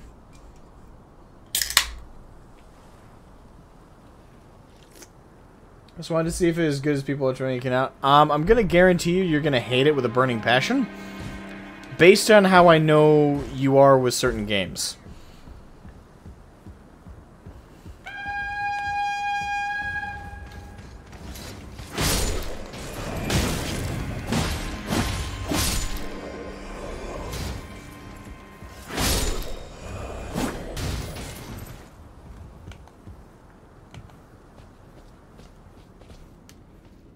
But I could be proven wrong. But based on what I know irks you about games, I think you would hate Elden Ring with a passion. Actually, I think you'd hate Souls games with a passion, to be honest.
Actually, Bald, have you played any of the Dark Souls or Bloodborne or any of those games?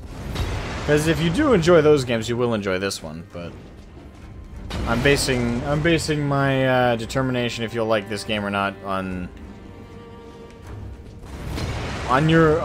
what I've seen and heard you react to for certain things.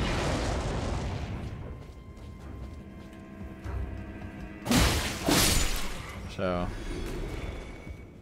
I don't know, maybe, but if you're used to what Souls and Souls-like games offer and the level of difficulty and frustration they come with, I think you'll enjoy it. But if you're not used to that, and based on how certain other games have frustrated you in the past, I don't know. You've already gotten the game by the sounds of it, so might as well try it out and see how you like it. But just so you know, Souls games are. It will feel unfair. Like, you will lose at times that will feel unfucking fair. And it will cause a small aneurysm every time.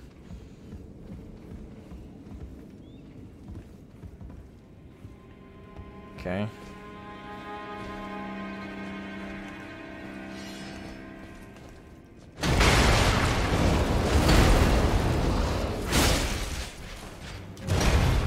There we go.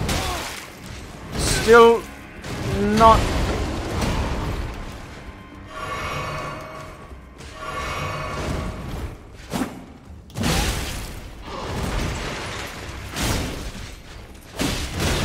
Fuck!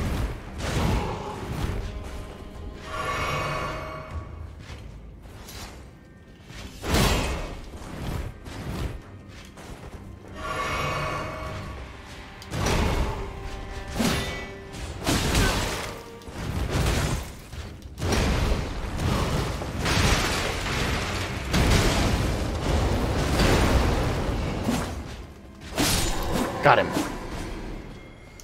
Oh, that maneuverability, man, that is absolutely a necessity.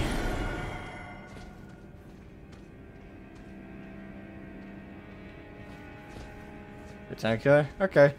So if you're used to the ball crushing difficulty, I'd say yeah, by all means, pick up the game, see how you like it. As long as you're aware of the frustration these games come with. I just don't. I've seen you get frustrated in certain games before, and I always feel bad when that happens to you. So I just don't want you to get into a game with a more casual. Let's have fun. Because Dark Souls, it is a casual game. Like, you can absolutely play, especially Elden Ring. This is probably the most casual, quote unquote, casual friendly Souls-like game. But okay. I didn't die that time, so thank God. Only 55 deaths included in that little entourage. Fortunately, I am out of my Estus charges, so kinda wanna. Wait, did I? Just wanna double check.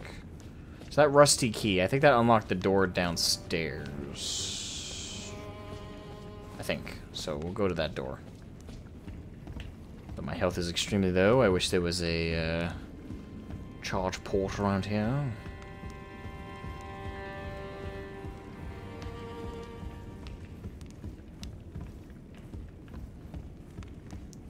Yeah, Elden Ring is open world Dark Souls, so there's a level of grind to it.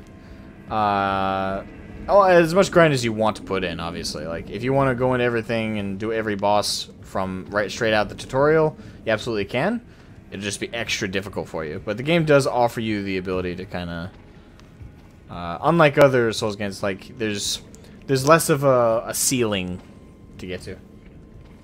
So Warhammer on Legendary, that is frustration 1000. Oh, but fun. I mean, it's a different kind of frustration, though. I would argue. Like, I don't know. Again, have fun. I hope you enjoy it. If you don't, though, I don't know. I don't know what if you don't. I just hope you do. I just hope you do. Use rusty key. Indeed I did. Oh, so killing that guy was necessary to progress. Okay. please lead to a checkpoint.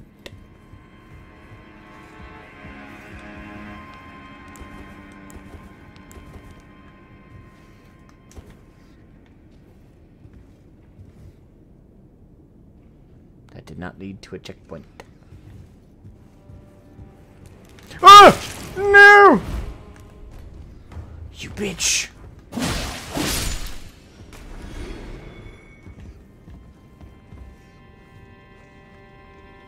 I hear bats. I'm feeling a tad batty. Okay, what's the catch?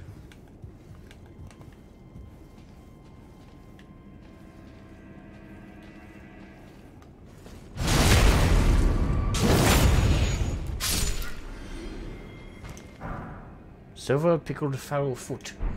Ah. Okay.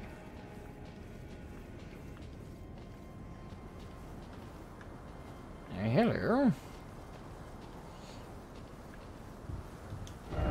Mushroom. Mushroom ahead. Okay. Mushroom. Mushroom.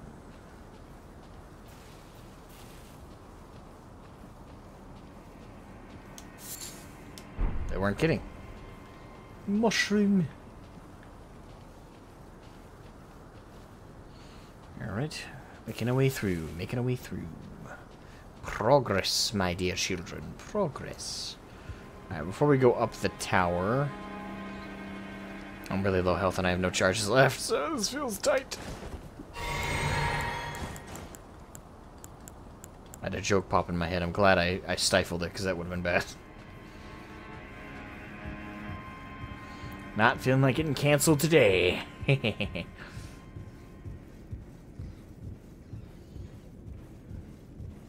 Still von Doofenschmerz. I almost fell. That would have been bad.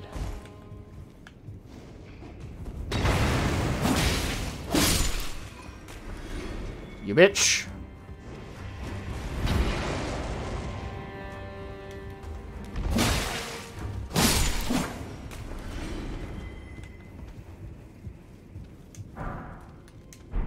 Fire grease. Okay. Alright, still no checkpoint.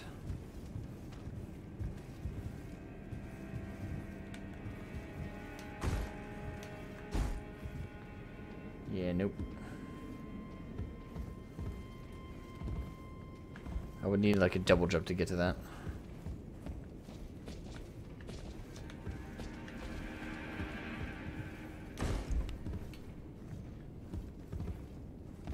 Looks a little bit of Assassin's Creed mixed with the Witcher 3 combat system.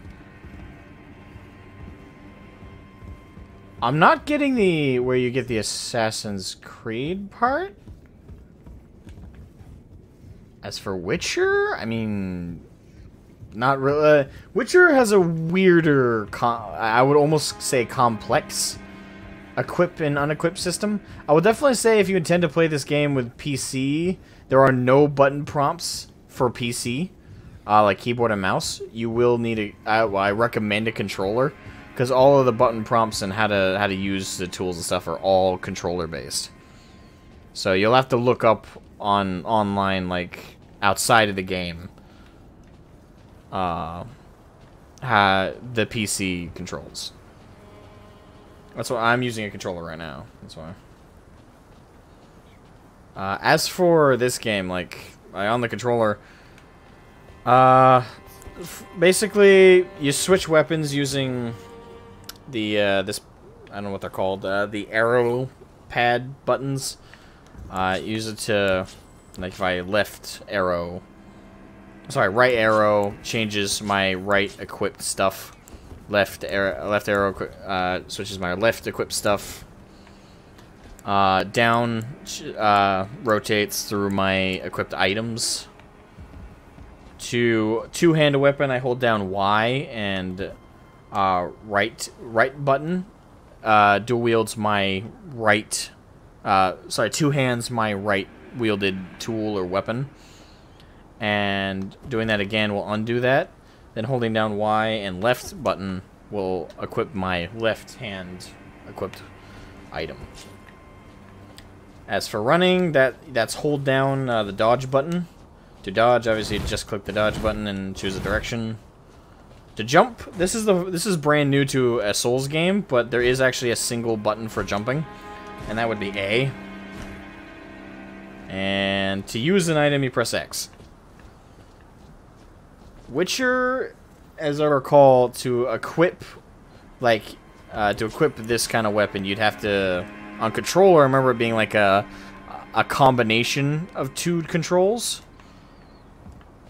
And say, like, to switch between your silver sword for monsters and steel swords for humans, you had to do a combination of control keys, as I recall. As for the Assassin's Creed part, I don't know what you're referencing there.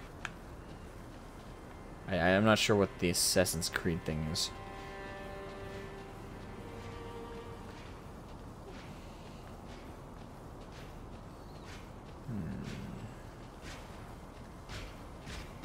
No. I don't have enough health to take you on. Yeah, I'm gonna retreat back to the Grace, because I need a recharge. I am not gonna be able to make it through here on what I got. I am totally gonna die. Alright, then retreat back to the Grace. Preferably without dying.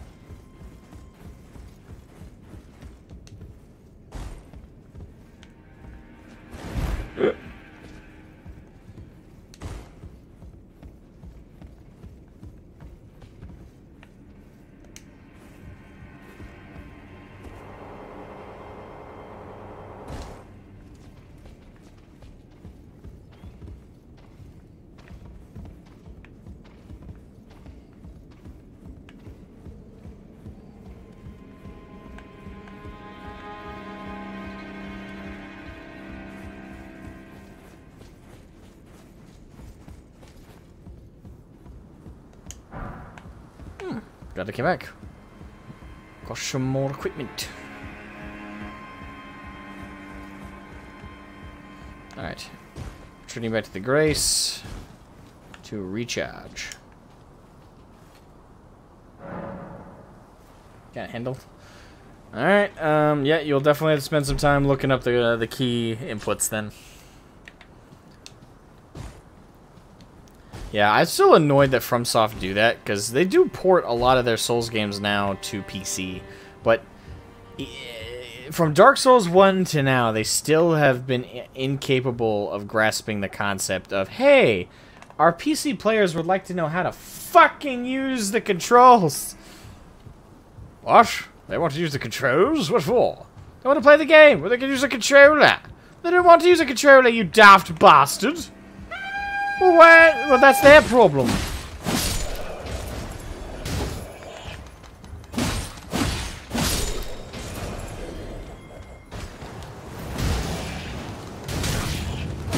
Okay, you can leave the airbending in your weeb collection. Thank you.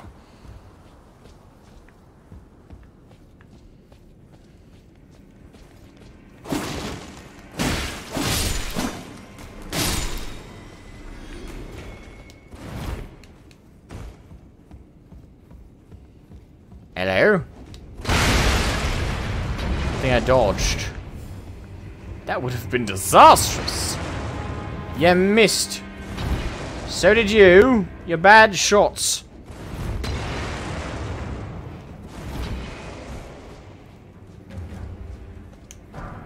Oh.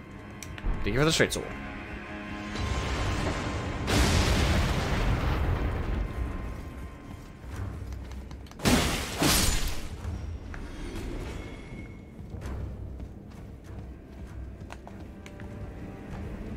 I was about to say, can I backstab him?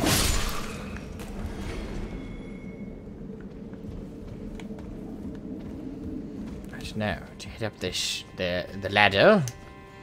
The ladder. And progress forward.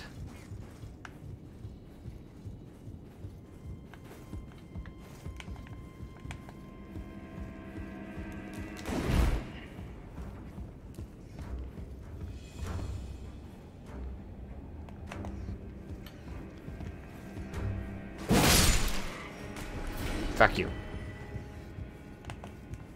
Alright, now to backstab this son of a bitch. Oh, yes. You and your long neck go straight to hell. Right, now, up the stairs. Stealth-like. Listen for the enemy as they approach.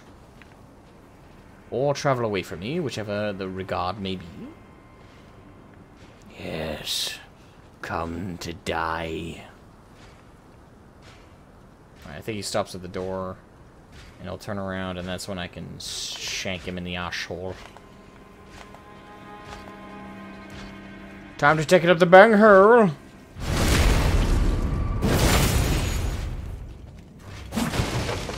Crap! I forgot to lock on. Crap!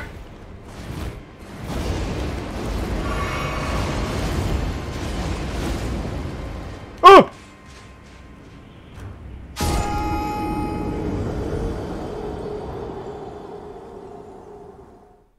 Whoopsie! I forgot. What a horrible way to die. It's not even due to lack of skill, it's due to lack of perception. 56. 56.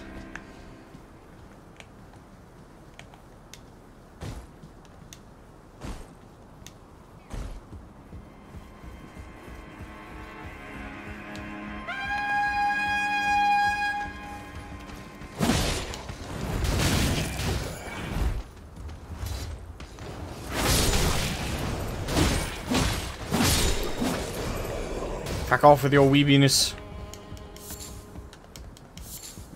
Thank you. I'm ignoring you. Oh, crap.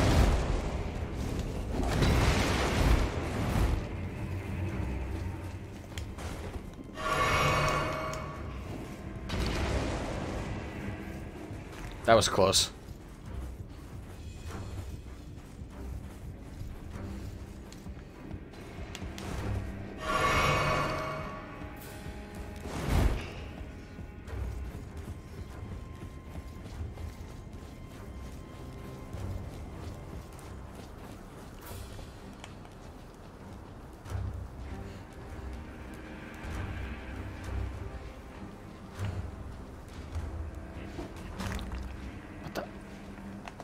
You bitch!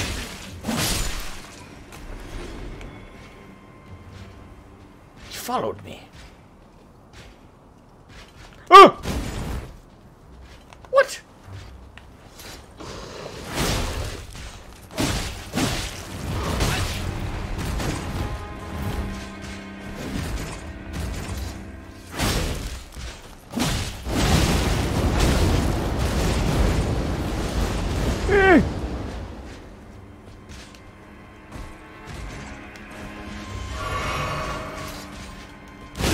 You fucker!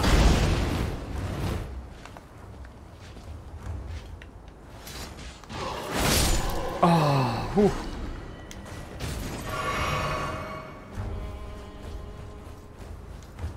That was close. Be wary of Cavalier. No shit.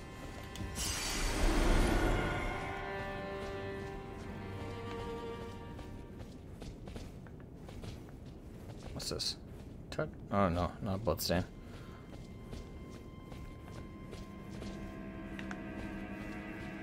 The tower. I must climb the tower.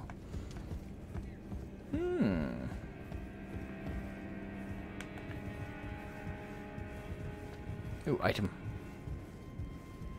Don't mind me, I'm just going to make my way around, you know.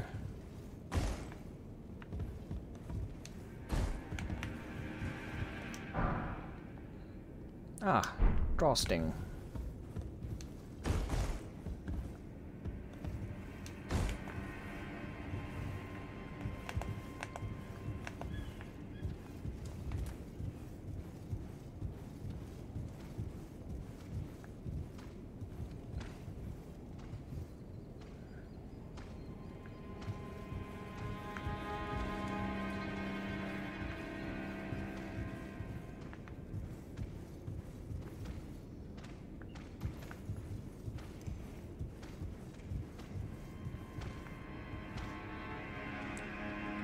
Quite the handy-dandy.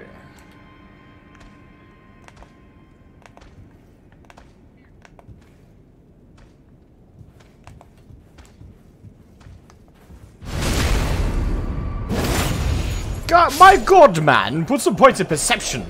I thought I was totally fucked there.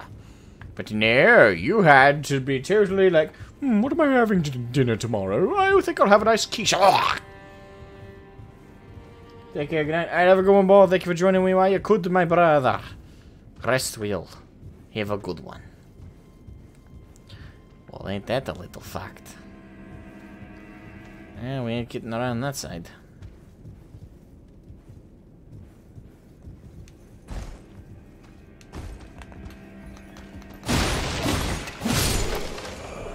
We did get around that side. Victory!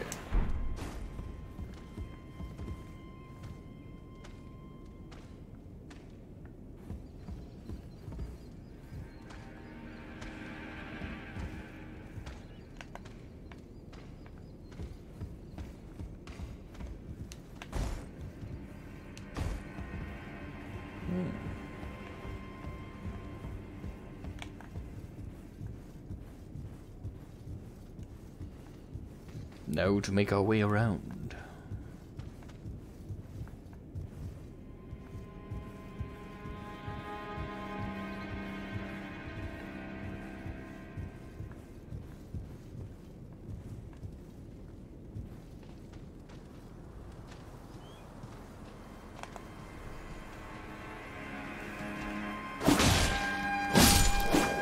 Oh shit.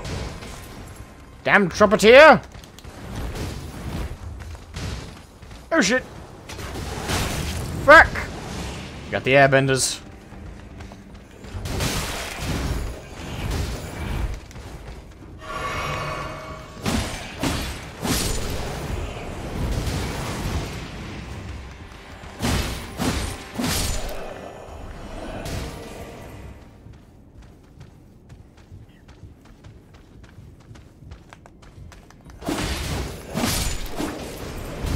Ow. Fuck.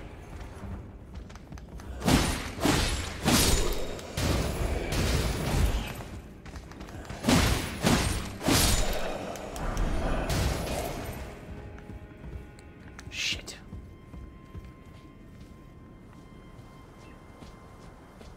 Oh, we really need a spot of grace right now. That would be nice.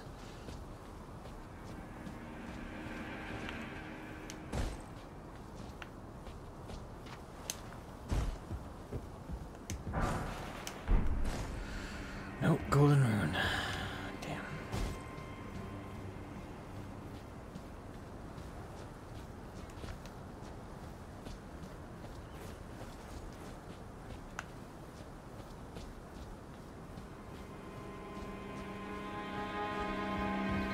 With Mage's 90 in before the reset too. Nice! Well done. Well done, lad. Well done indeed.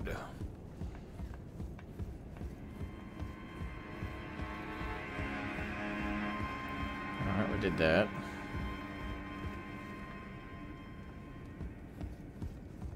I guess we redescend.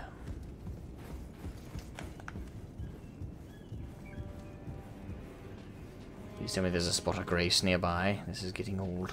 Thank you, God. Thank you, Jesus!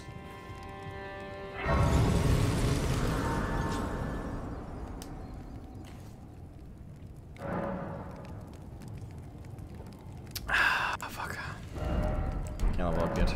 We're getting close though.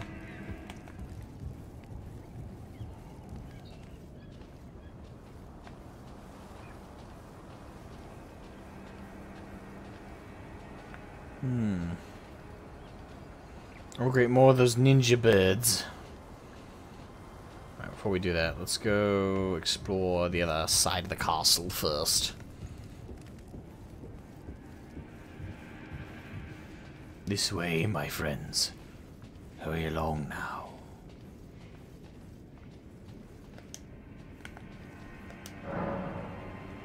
Does not move. Fuck. Alright. Negatory on that one. There's this one go up?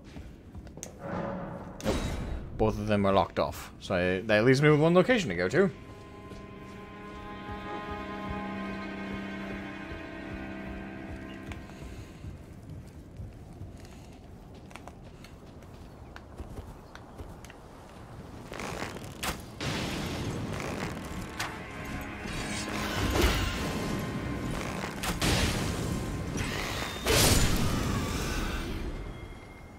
Damn bird.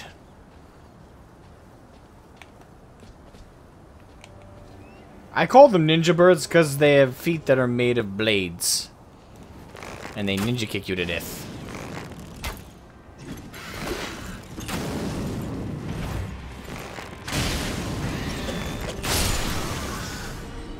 I am not a fan of them.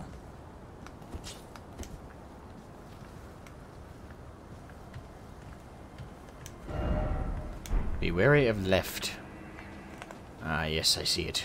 Thank you, mysterious messenger.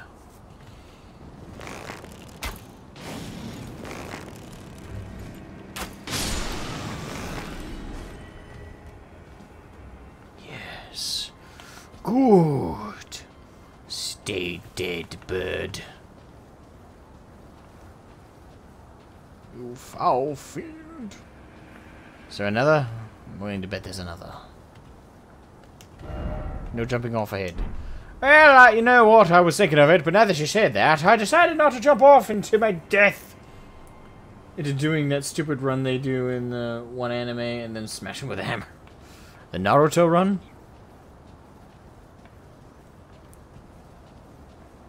Well, they're flyers. They don't really do the run.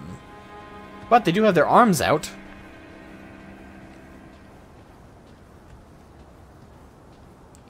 That is a lot of explosives.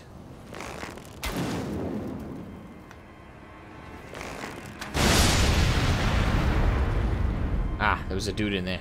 Sorry, there was a bird there. Ha! Fuck you, bird. Stay dead. I'm running low on arrows. I don't think I can craft anymore. Nope, I cannot craft anymore. So... I'm gonna have to go about this with some level of dignity and brain power. Not my strong suits, I know. But you do need to do things efficiently. Ah, hello. Golden ring. We're finding a lot of those lately. Good. Good, good, good. Couldn't bother. Fuck you. Try attacking, really? I do it just in case. Like, this is gonna be that one time I don't believe it, and then it's gonna be like, yeah, that was actually the secret passage. What? No.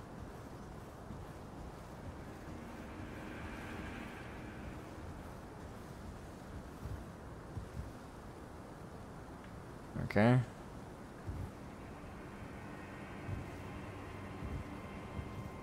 Good as time as any to study their patrol patterns. There's quite a few of them down there. I am samurai, but I am not miracle worker.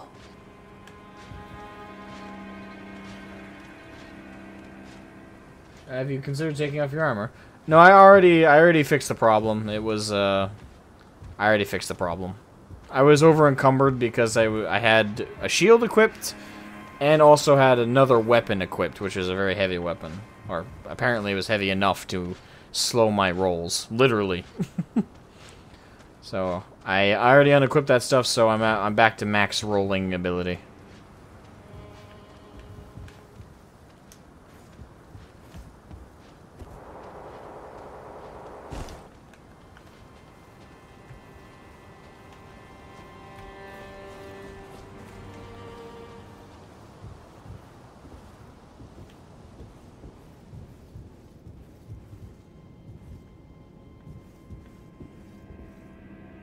Cathedral. Why, hello there. Ah, nice to meet you. Nice to meet you The too. pleasure's mine. Roger is the name. A sorcerer, as I summoned you to help me out with the I'm looking for a little something here in the castle. When I'm not hot-footing it from the troops, that is. But enough about me. What are you doing here in Stormveil Castle? Stuff. This place is bristling with tarnished hunters, you know. They sacrifice our kind for grafting. Not exactly a place I'd stroll into without a purpose in mind. Oh, I have a purpose in mind, don't you worry. I see. Here to challenge Godric and lay your hands upon a great rune, are you? Indeed I am. You can see it then, I take it. The guidance of grace. Yep. Well, enjoy it while you can. I'm tarnished, like you. But unlike you, I've seen neither hide nor hair of this guidance for the longest time. Still, I won't forget how it felt when I first came here, to the lands between. I'm privy to a few magical battle arts. Would you care to learn one? As a fellow tarnished, once guided by grace, I'd love to help you out, if it please. Glintstone Pebble. Unleash unusable on swords as well as polearms capable of thrusting, colossal weapons. Okay. Ashward, Carrion Greatsword. Magic. Yeah, they're all magic. Fuck. But it doesn't look like any of them require me to put stat allocation to the right thing. That's good at least.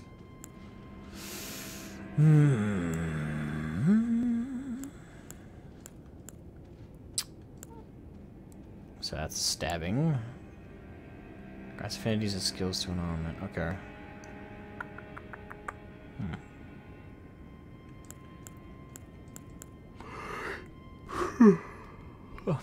Usable on swords as well as polearms capable of thrusting. Usable on swords. Okay, great sword. Oh no.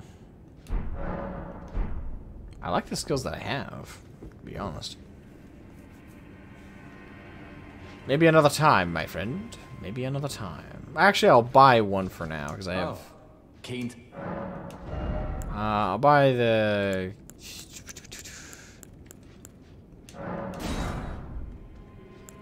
I'll buy both of those, fuck it.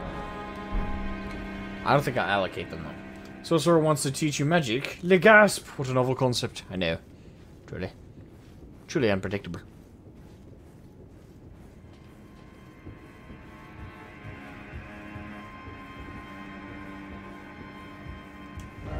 Be wary of cramped area. Yeah, I figured as much.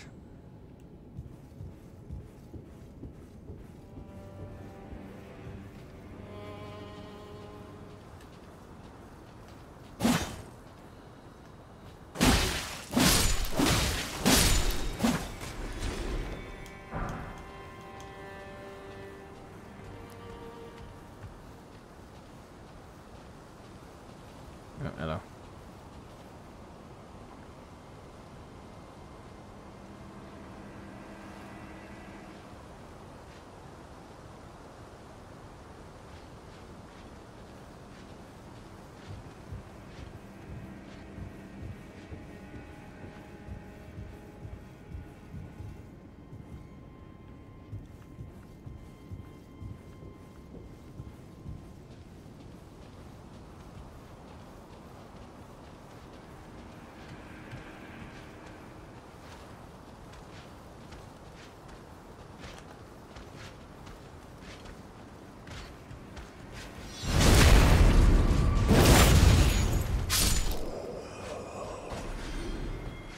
Alright, I've fought your kind before. I can do it again.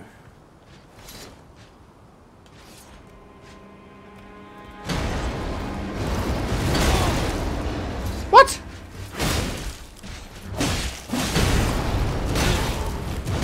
Oh! Shit. I can do it again, I just didn't do it that time. Fuck. Maybe it is time to invest in a new skill art. Actually, can you upgrade them?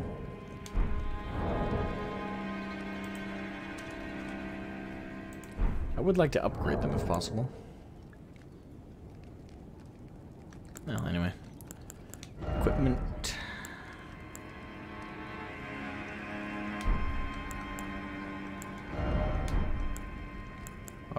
trying to remember how to equip abilities. Quite a few smithing stones.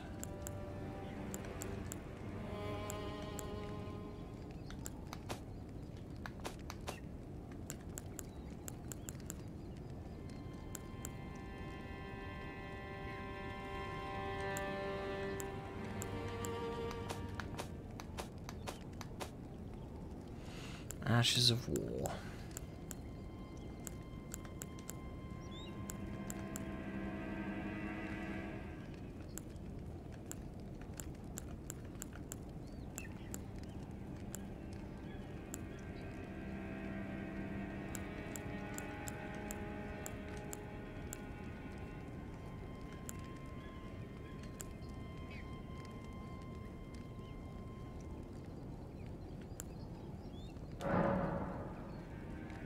I can't even use them.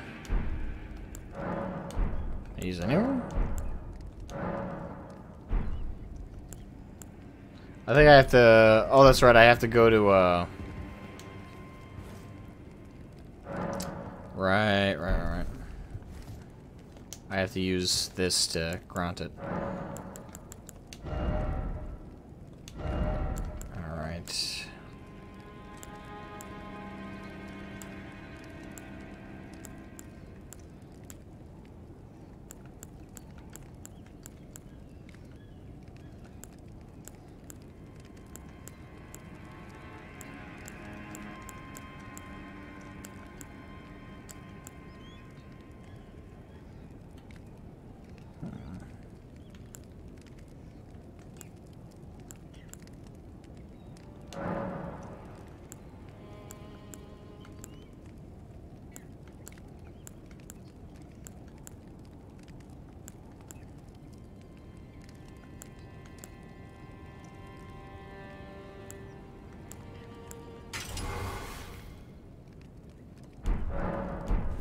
I'll just standard, because magic's not going to help me.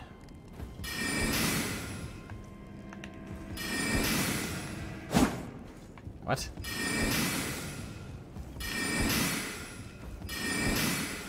That's it?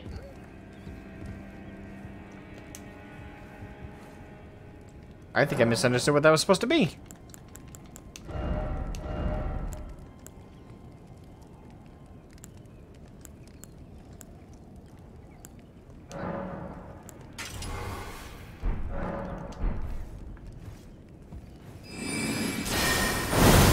Much better. That's what the doctor ordered.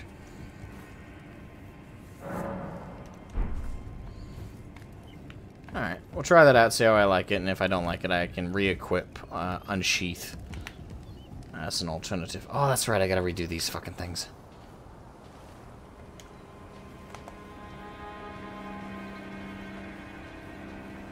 I could leave the castle and start... can I, actually? No, I can. Okay. Yeah, I can't leave the castle and restock up on arrows. That is an option.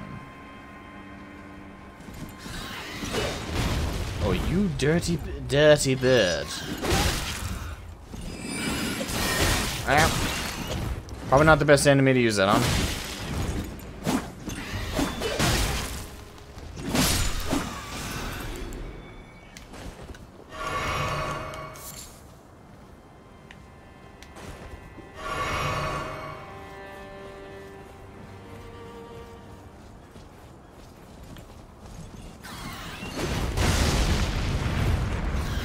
Bring it, bird.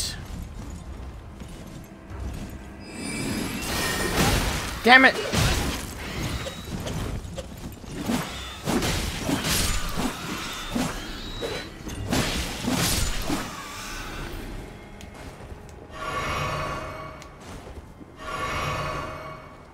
I'm my own worst enemy.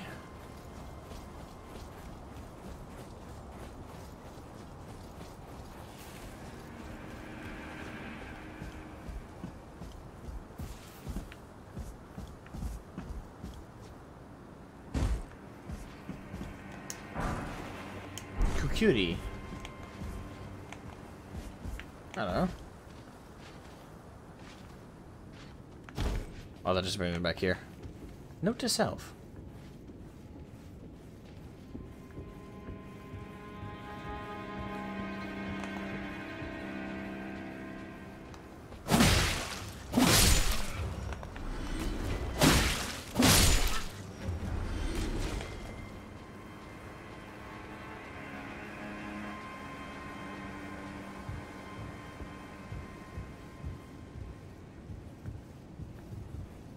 wait here for their next round.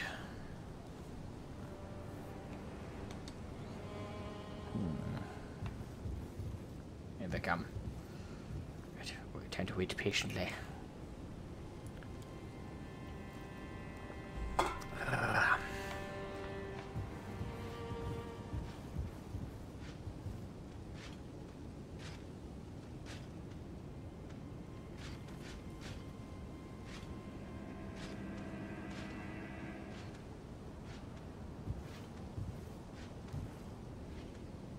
Pink Panther theme. Do-do. Do-do. Do-do. Do-do. Do-do.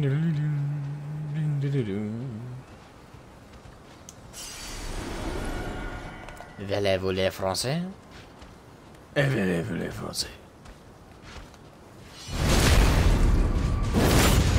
I killed your friend!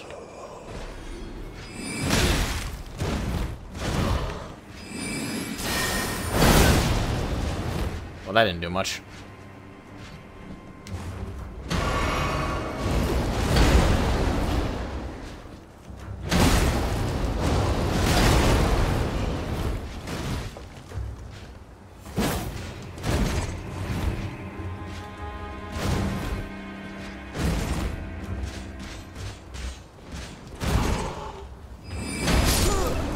Ah. Damn it!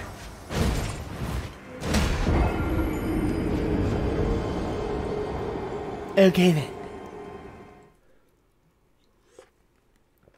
Yeah, I'm starting to think maybe I should just stick with Unsheath.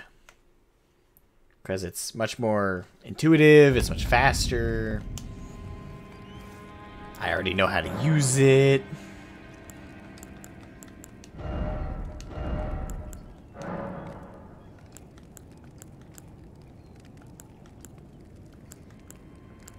Well, that requires more strength. Damn. It does? Why?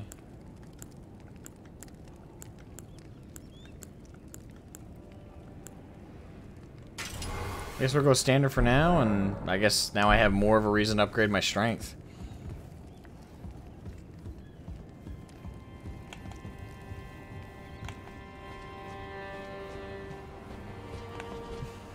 Hey, you! Bird!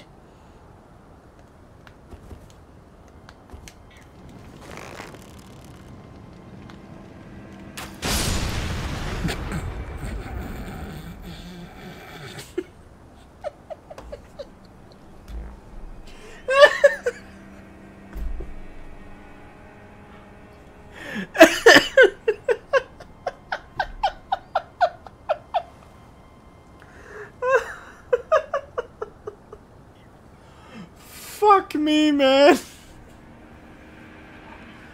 Oh, God. I gotta count that death. Yeah.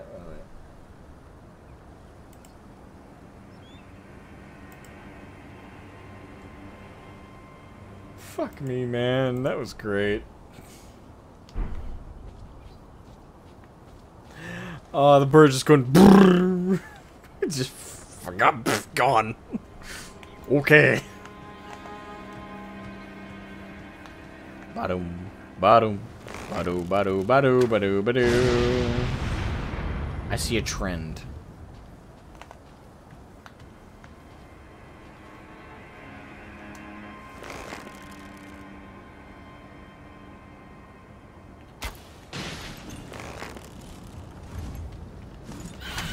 Ow. Objects in mirror might be closer than appears.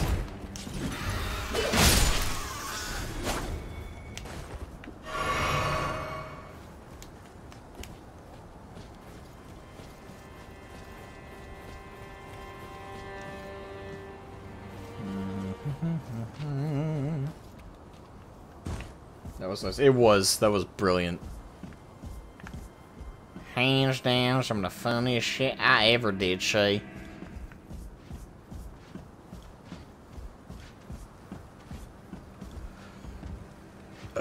Ushigaya Dodonta Totori.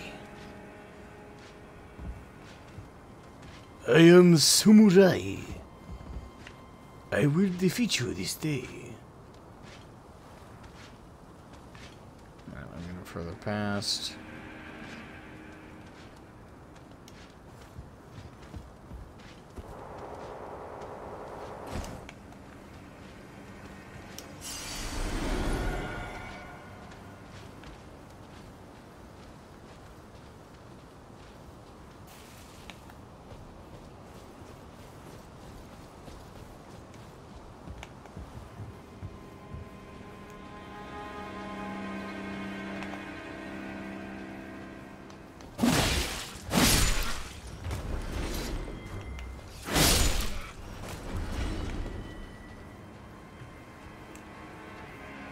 Hey Jim, what did the slanty-eyed guy from Nippon say?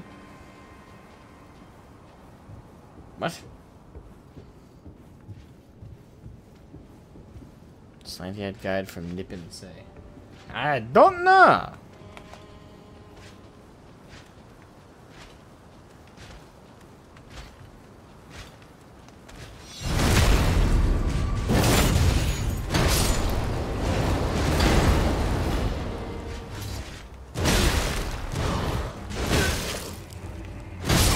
Ah!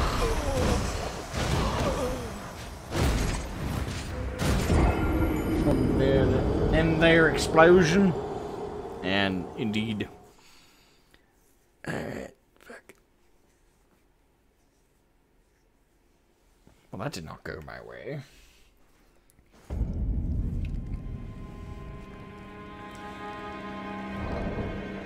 $59. 10 more before we hit Dragonis' goal of me dying 69 times.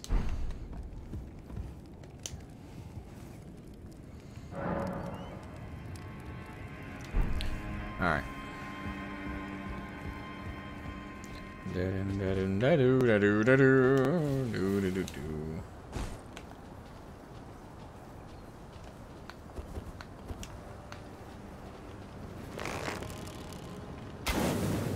Come on.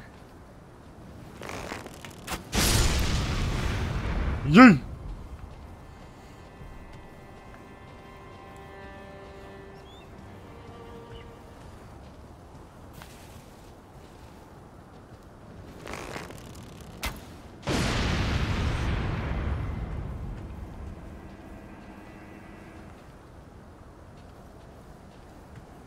Actually, can I sneak past this one?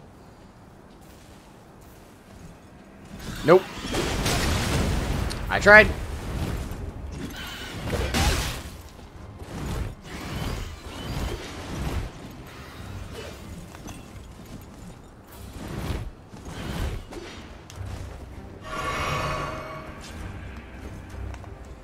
Come to Papa. Fucking bib. From the pits of hell. Alright, let's go retrieve my damn rooms. My special rooms.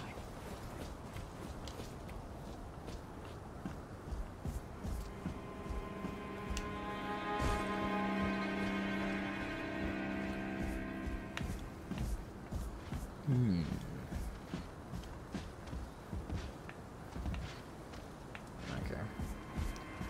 Wait for them to do their patrol, go down, grab my rooms, and then mosey along. My Uchigatana thirsts for blood.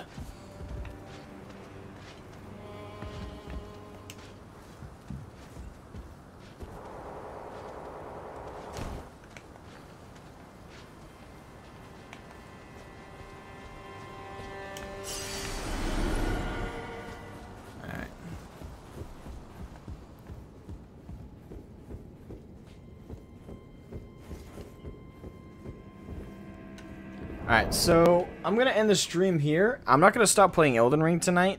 What I'm going to do is I'm going to grind. I'm going to go do some monotonous grinding. Because I want to get my strength stat up, and I also want to explore a little more. And, you know, basically, I'm just going to do some more casual stuff. I will keep death count, so I will try and keep my count accurate, so if I die again. So if next time I stream, if the number goes up, that's why. I'm going to avoid doing any, like, dungeons or caves, because I know that's, like, what some people want to see me do on stream. But I am going to go, like, grind levels, kill mobs, stuff like that, and try and get my strength stat up so I can get the Keen variant, or optimize the Keen variant of Unsheath, and generally just upgrade myself a bit more. I can tell you have no Maddens. And Mr. Piggy, yeah. Interesting time to join the stream, unfortunately. Yeah, so I'm going to end the stream there. I'm going to grind a little bit on this. I'm going to do some monotonous grinding for a few hours, and then I got to go to bed because I got work in the morning. But yeah, I will try and refrain from doing any kind of quote-unquote special content. I might do a dungeon if I think it looks like a monotonous one. But generally, I just want to go kill some mobs and do some, like, casual stuff. So I will catch y'all on the next one when we try and actually finish Stormveil with a little bit better stats. And possibly better gear. Anyway, have a good night, everybody. I'll catch you guys next time.